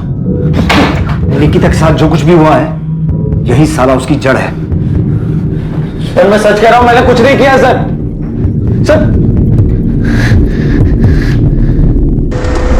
क्या वाकई किशोर कदम ने अमित की बात अनसुनी करते हुए इस जुर्म को अंजाम दिया था? अमित भावे की बात का तथ्य तब तक साबित नहीं हो सकता था जब तक किशोर कदम पुलिस के हाथ नहीं लगता और उससे पूछताछ नहीं हो जाती। किशोर तक पहुंचने के लिए पुलिस ने महाराष्ट्र के हर शहर में उसकी तलाश शुरू कर दी। उसकी खबर देने वाले को इनाम देने की घोषणा तक की गई थी। किशोर को गिरफ्त में लेने के लिए शहर और शहर के बाहर के सभी पुलिस नेटवर्क उसकी तलाश में लगा दिए गए थे। मुझे किशोर कदम नाम के आदमी ने कभी कोई धमकी नहीं दी, पर इस बात में कोई शक नहीं है कि जो कुछ मेरी बेटी के साथ हुआ है उसमें अमित का हाथ। सीधे सीधे इस सवाल का जवाब दीजिए। जब हमने आपसे पहले पूछा था कि आपका किसी के साथ कोई झगड़ा है, कोई दुश्मनी है, तब आपने हमें क्यों नहीं बताया? मुझे पता नहीं था साहब। मैं सोच भी नहीं सकता था कि जो आदमी मेरा रिश्तेदार है वो जमीन की लालच में इस हद तक गिर सकता है। मुझे ये भी कहां पता था कि निकिता का कोई बॉयफ्रेंड था, और ना ये पता था कि रोज की तरह वो उस दिन भी कॉलेज तो जा रही थी और कभी लौट कर नहीं आई थी, और मिलेगी भी तो इस हाल में। किशोर कदम अब पुलिस के लिए सबसे अहम संदिग्ध था, पर क्या वो सच में गुनहगार था? अमित ने जो उसे काम सौंपा था उसने उससे बढ़कर ये घिनौनी हरकत की थी। दूसरी तरफ विक्रम जाधव, जिसने निकिता के पिता को कर्जा दिया था, और कुणाल सामंत, जिसने अपनी बहन के लिए विनीत को धमकी दी थी, वो दोनों भी संदिग्ध बने हुए थे, लेकिन उनके खिलाफ कोई पुख्ता सबूत नहीं मिल पा रहे। इन सब के अलावा भी कोई था जो इन घटनाओं से परेशान था जो निकिता के साथ घटी थी।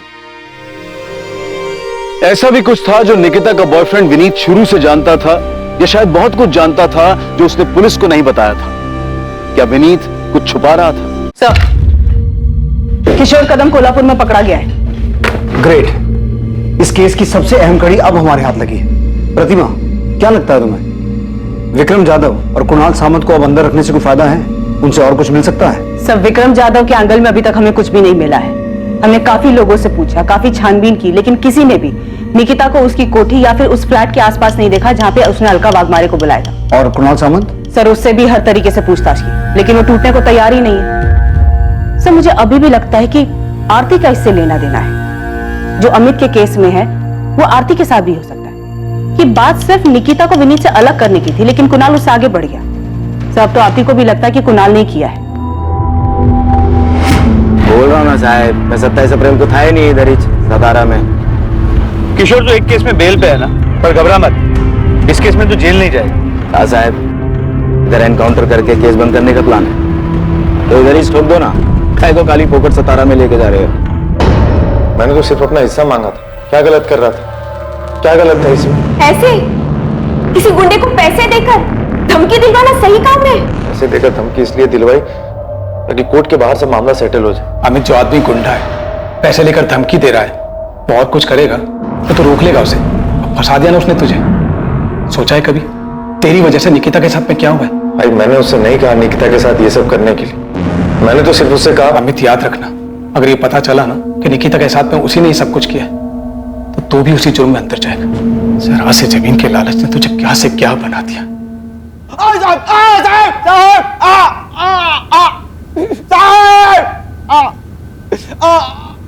तीन दिनों तक लगातार पूछताछ और मार खाने के बावजूद किशोर कदम ये कबूल करने को तैयार नहीं था कि उसने ये जुर्म किया था। वो सिर्फ इस जुर्म से ही नहीं बल्कि इस बात से भी इनकार कर रहा था कि अमित भावे से पैसे लेने के बावजूद उसने कभी निकिता को निशाना बनाया या उसके परिवार के किसी इंसान को धमकी भी दी थी। सोच ले किशोर,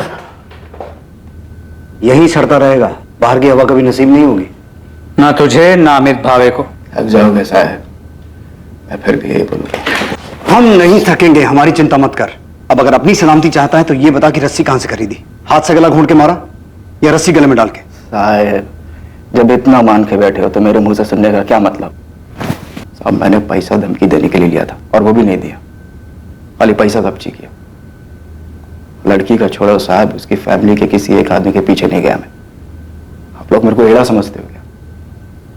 मैं लड़की के फोन से अमित को फोन करूंगा, मेरे को समझ में नहीं आता क्या?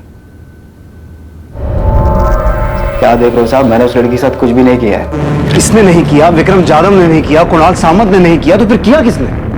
सर, प्रतिमा विनीत से बात कर रही है, उसके और निकिता की आखिरी मीटिंग के बारे में। प्रतिमा को अब भी लगता है कि विनीत पूरा सच नहीं बता रहा, कुछ छुपा रहा है। मैडम, मैं कुछ नहीं छुपा रहा हूँ, सच बोल रहा हूँ। आरती के भाई ने तुझे धमकी दी। आरती और निकिता के बीच में तेरी वजह से झगड़ा चल रहा था, और निकिता ये भी जानती थी कि तू आरती को मैसेज करता था, फिर भी निकिता तेरे जैसे डबल ढोलकी पे विश्वास करती कि। मैडम, मैं कोई डबल ढोलकी नहीं हूँ। आरती के साथ मेरा कुछ नहीं था, मैं निकिता से प्यार करता था।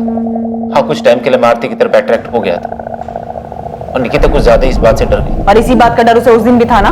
नहीं, वो नाराज थी कि मैंने आरती को मैसेज की, और इसी बात से परेशान थी।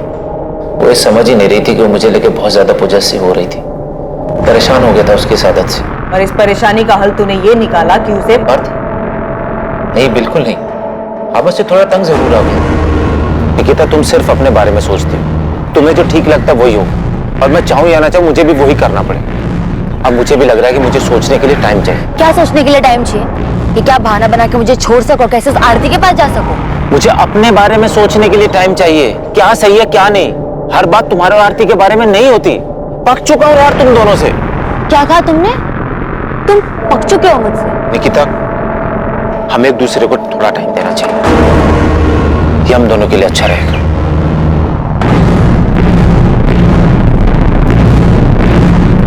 Bye bye.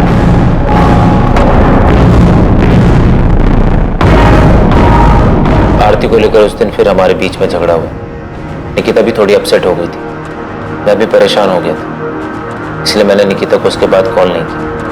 मैं कुछ टाइम के लिए अकेला रहना चाहता था। उसका फोन नहीं आया, मुझे लगा कि शायद वो मेरी बात समझ गई, इसलिए फोन नहीं कर रही। ये बात तूने हमें पहले क्यों नहीं बताई? क्योंकि ये मैडम हमारा पर्सनल था, और निकिता के साथ जो हुआ है उसका इससे कोई लेना देना नहीं। तुझे कैसे पता लेना देना है कि नहीं? वो मवाली कुणाल या उसकी बावली बहन आरती, उन्होंने निकिता के साथ कुछ नहीं किया होगा? नहीं, मुझे नहीं लगता उन्होंने कुछ किया। मुझे लगता है निकिता के साथ कुछ और हुआ। कुछ और मतलब? ये तो मुझे नहीं पता, पर जो भी हुआ है उसका मुझसे कोई वास्ता नहीं।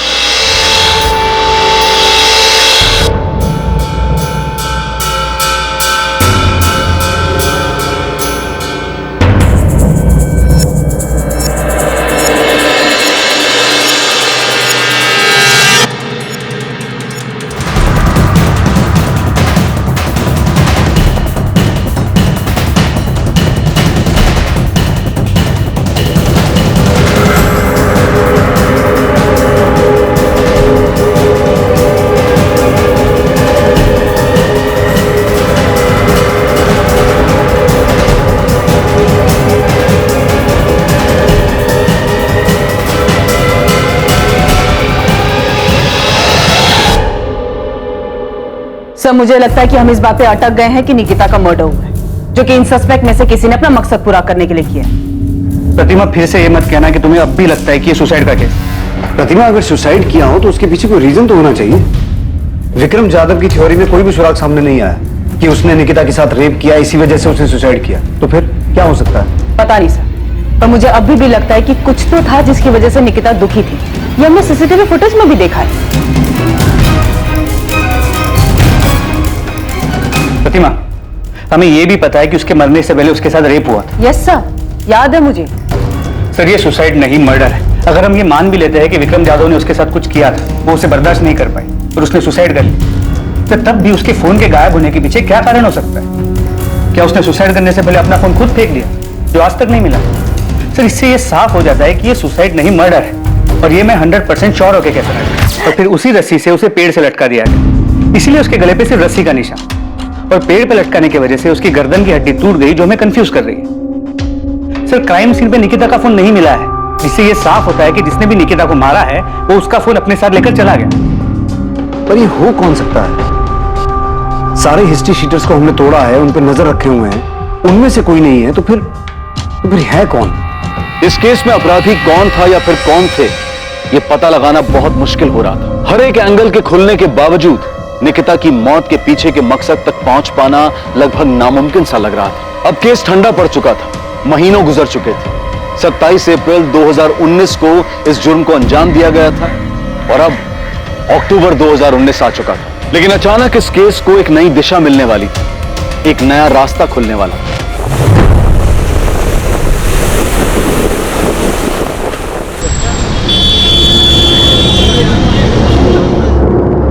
हाँ, IMEI नंबर यही है। ये निकिता आप्टे का ही फोन है।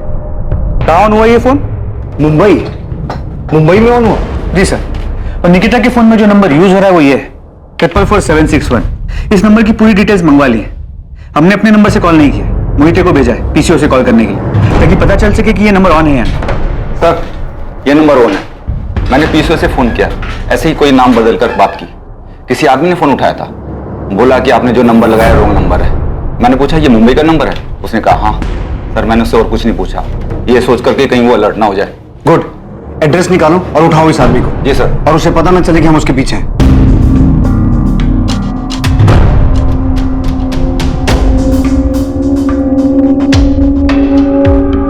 सर, नंबर किसी अविनाश मोरे के नाम पर रजिस्टर्ड, कांदिवली का एड्रेस। फौरन मुंबई के लिए निकलो और इस आदमी को उठा के लाओ। प्रतिमा, इसकी फोटो निकिता की फैमिली को दिखाओ और पता करो इसे पहचानते हैं क्या। और ये भी चेक करो इसकी कोई क्रिमिनल हिस्ट्री है क्या। ठीक है सर।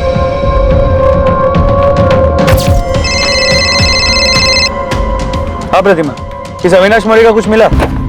नहीं सर, निकिता की फैमिली भी इसे नहीं पहचानती, उन्होंने तो इसका नाम तक नहीं सुना। ताज्जुब की बात, इस अविनाश मौर्य ने अब तक फोन स्विच ऑफ नहीं किया, लगातार ऑन आ रहा है। सर मैंने साइबर टीम से दोबारा चेक किया, ये निकिता का ही फोन है।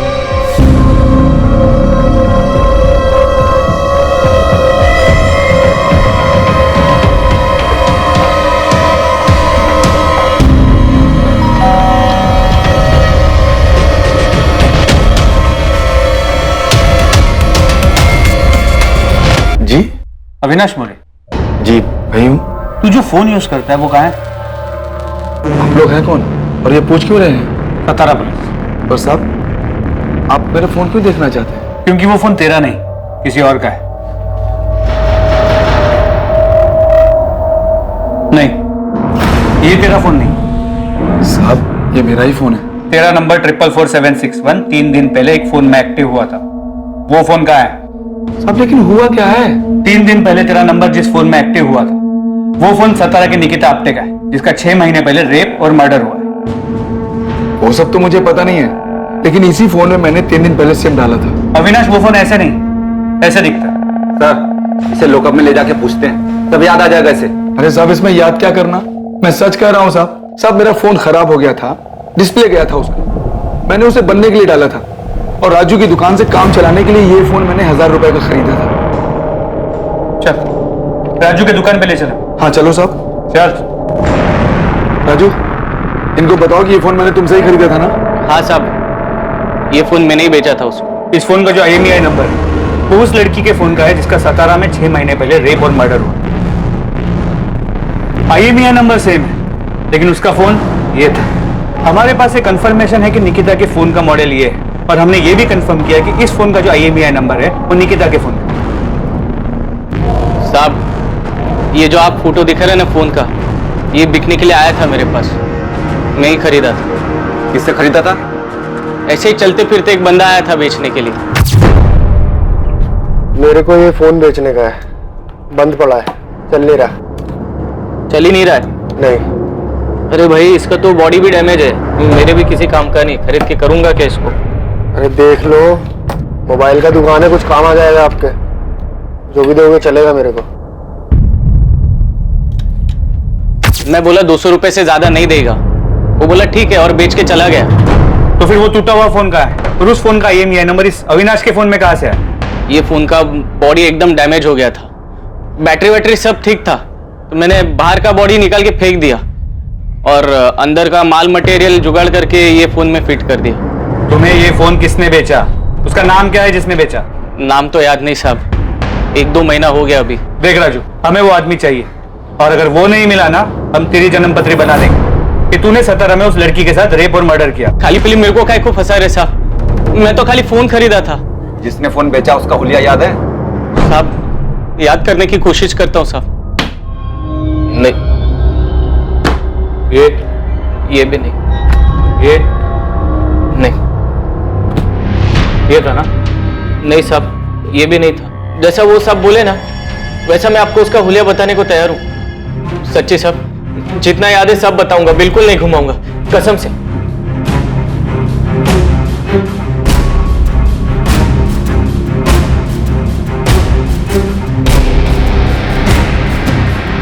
सर राजू सच बोल रहा है, उसे जितना याद था उसने पूरी ईमानदारी के साथ याद करके स्केच बनवाया। ठीक है, फिर भी यहाँ मुंबई पुलिस को बोलता हूँ इस राजू पे नजर रखें, और तुम पता करो कि निकिता के पहचान में कोई है जो स्केच वाले आदमी को जानता है। ठीक है सर। स्केच को तुम्हारे फोन और मेल दोनों पे भेजा, ये नहीं पता कि ये स्केच उस फोन बेचने वाले आदमी से कितना मिलता। तुरंत इस स्केच को सभी जगह भेजो और पता करो कि स्केच से मिलता जुलता दिखने वाला भी कोई आदमी है। यस सर, मैं सभी जगह सर्कुलेट कर देती हूँ। राजू की मदद से जो स्केच बनाया गया वो उस आदमी की शक्ल के काफी नजदीक था जिसने राजू की दुकान पर निकिता का मोबाइल बेचा था। वो आदमी वास्तव में मौजूद था और यकीनन सतारा में ही था, और निकिता से जुड़े लोगों में उसके बॉयफ्रेंड विनीत के अलावा ऐसा कोई नहीं था जिसने इस आदमी को देखा था या पहचान सकता था। कौन है मैडम ये नहीं जानता, लेकिन इसे पार्क में देखा है, जहां में निकिता हमेशा मिलते थे। इसे बहुत बार पार्क में देखा, मुझे बड़ा अजीब लगता था। मैं और निकिता जब भी मिलते थे हमेशा वहां होता था। क्या ये हमेशा आसपास रहता था? हाँ, ये स्केच पक्का उसी आदमी की तरह दिख रहा है। अगर ये विनीत और निकिता के हर बार मिलने के वक्त वहां होता था तो इसका मतलब है ये सतारा का ही रहने वाला है और शायद कहीं आसपास का ही हो। लेकिन सर इसकी कोई क्रिमिनल हिस्ट्री नहीं है, पर फिर भी मैंने गोविंद और बाकी ठगी को काम पे लगा दिया, ये पता करने के लिए कि ये कौन है और कहाँ रहता है। गुड, ढूंढो इसे ताकि इस केस को क्लोजर मिले और निकिता को न्याय। सर। प्रतिमा। Yes sir. तुमने बताया कि विनीत कह रहा था कि ये हमेशा पार्क में मौजूद रहता था, उन्हें घूरता था। यस सर, वो दोनों जब भी पार्क में मिलते थे ये वहां रहता था। 27 तारीख की निकिता की वो फुटेज निकालो। हमें इस एंगल के बारे में कुछ पता नहीं था, हमने कुछ मिस किया है। 37।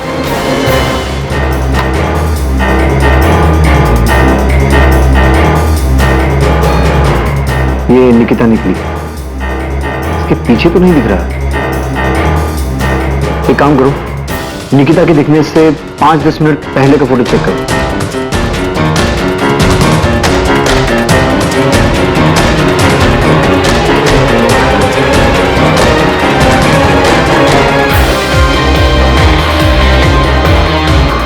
एक मिनट सर, स्टॉप कीजिए इसको।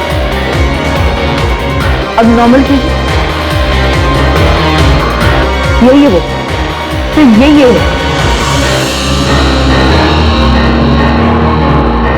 हाँ हाँ सर, ये वही आदमी है। क्या इसी ने निकिता के साथ निकिता का मोबाइल इसके पास था जो इसने मुंबई में जाके बेचा। ये है कौन?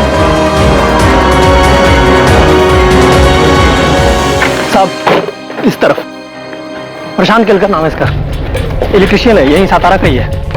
पुलिस ने इस आदमी का स्केच बनवाया था, उसे 27 अप्रैल की सीसीटीवी फुटेज में पहचान लिया गया और पुलिस अपने मुखबिर की मदद से उस तक पहुंच गई।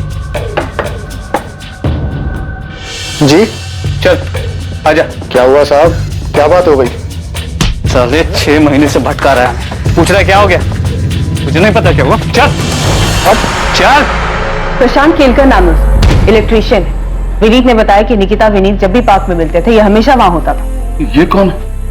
ये किशोर कदम की तरह कोई दूसरा आदमी है जिसको अमित ने पैसे देकर निकिता को? नहीं, प्रशांत हिस्ट्री शीटर नहीं। उसे पुलिस स्टेशन ला रहे हैं, फिर पूछताछ करेंगे उससे। मैडम इस आदमी का मेरी बहन से क्या लेना देना? पता नहीं शिवम, अभी कुछ नहीं बता सकता। ऐसे ही बोलेगा या इलेक्ट्रिक शॉक खाएगा? बिना झटका खाए बोल दे, बेहतर है। निकिता का फोन तेरे पास था, उस मोबाइल शॉप वाले राजू ने तुझे पहचान लिया। ऐसे प्यार से नहीं बोलेगा सचिन।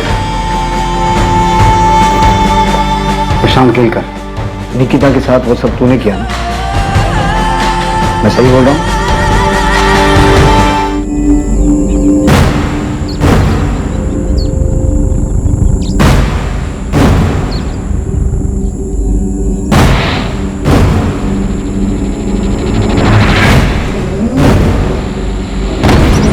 जी आप निकिता है ना? हाँ क्यों? आपसे कुछ जरूरी बात करनी है। क्या बात करनी है? आप हो कौन? तो मैं आपके पापा को जानता हूँ। पहले बताओ तो सही, आप हो कौन? क्या बात करनी है आपको? मुझे ये सब कुछ नहीं चाहिए, मुझे सिर्फ तू चाहिए, सिर्फ तू। कब से तेरे पीछे हूँ, आज जाकर मिल लिया तू।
बस यूं ही। तूने उसे देखा, वो तुझे पसंद आ गई, इतना कि वो तेरी सनक बन गई। निकिता का फोन तेरे पास 6 महीने से था, तूने उसे ऑन क्यों नहीं किया? पर 6 महीने बाद मुंबई जाके क्यों बेचा? मैं अखबार में पढ़ रहा था। जोर से बोल, जोर से बोल, सुनाई देना चाहिए। मैं मामला ठंडा होने का इंतजार कर रहा था। 27 अप्रैल का दिन तूने इसलिए चुना क्योंकि निकिता उस रास्ते से जाने वाली थी। हाँ, मैंने पहले भी कई बार कोशिश की थी, पर सड़क पर कोई ना कोई आ जाता था। तो तूने देखा कि 27 तारीख को उस रास्ते पे आसपास कोई नहीं था, सुनसान था, तो तूने ऐसा किया? हाँ। तूने निकिता के भाई अमित को फोन क्यों किया? तू जानता है उसे? नहीं। तो उसे फोन क्यों किया? मुझे बुरा लगा कि उसके परिवार वाले परेशान हो रहे होंगे कि कहाँ गई, तो इसलिए मैंने उसका फोन उठाया और देखा किसको फोन कर सकता हूँ, तो मैंने उसका नंबर डायल कर दिया। प्रशांत केलकर से बार बार पूछताछ की गई, ये जानने के लिए कि क्या वाकई ये जुर्म उसने अपनी विकृत मानसिकता और यौन आकर्षण के कारण किया था या इसमें कोई और भी शामिल था। पर आखिर तक यही सामने आया कि वो वाकई एक विकृत मानसिकता का आदमी था जो निकिता पर मोहित था, जिसने सिर्फ अपनी हवस पूरी करने के लिए निकिता के साथ बलात्कार किया और फिर उसे मार दिया। अपराधी अपराध का मकसद और जिस तरह से इस जुर्म को अंजाम दिया गया था, उसने पुलिस तक को हैरान कर दिया था। इस केस में निकिता के परिवार में जो भी मनमुटाव था वो सामने आ गया था। इस केस के जरिए संपत्ति को लेकर चल रहे विवाद के कारण कोई अपना ही निकिता के पिता को धमकी देने, डराने जैसे गलत इरादे रखता था, वो भी सामने आ गया। साथ ही एक लड़के को लेकर लव ट्रायंगल, प्यार के नाम पर दीवानगी भी सामने आई, जिसमें 2 बेस्ट फ्रेंड्स के बीच एक लड़के की वजह से दोस्ती में कड़वाहट आ गई थी। पर निकिता के बलात्कार और हत्या का जो अपराधी था, वो निकिता और उसके जानने वालों के लिए चेहरे से, नाम से पूरी तरह से गुमनाम था। प्रशांत केलकर का इससे पहले कोई क्रिमिनल रिकॉर्ड नहीं था और साथ ही मनोवैज्ञानिक जांच में भी ऐसा कुछ सामने नहीं आया कि उसे कोई मानसिक बीमारी थी। वो पूरी तरह से सामान्य था। यह बेहद दुखद है कि 19 साल की निकिता को किसी की सनक और दिमागी गंदगी की वजह से अपनी जान गंवानी पड़ी। इस केस में जो सबसे बड़ा सवाल पैदा होता है वो ये कि ऐसी विकृत मानसिकता जो सड़क पर चलते इंसानों को, अपने आसपास के लोगों को शोषण का सामान मानती है, उस विकृत मानसिकता को पहचाना कैसे जाए? दरअसल ये मुश्किल है, आसान नहीं है। लेकिन जब भी किसी पर कोई शक हो या पता चले कि आपके आसपास ऐसा कोई व्यक्ति है, तो तुरंत उसकी शिकायत करें। ऐसे लोगों से डरने की बजाय हिम्मत दिखाकर पुलिस में उनकी शिकायत करें और उन्हें उनकी सही जगह पर पहुंचाएं। खुद को और अपने आसपास के माहौल को सुरक्षित बनाएं। अब मैं अनूप सोनी आपसे विदा लेता हूं। फिर मुलाकात होगी एक और नए केस के साथ। देखते रहें क्राइम पेट्रोल सतर्क, सोमवार से शुक्रवार रात 10:30 बजे। और याद रखें, क्राइम और आपके बीच में सिर्फ इतना फर्क है कि आप कितने सतर्क हैं। सतर्क रहें, सुरक्षित रहें। जय हिंद। इस तरह के और भी एपिसोड देखने के लिए हमारे चैनल को सब्सक्राइब करें और बेल आइकन दबाना ना भूलें।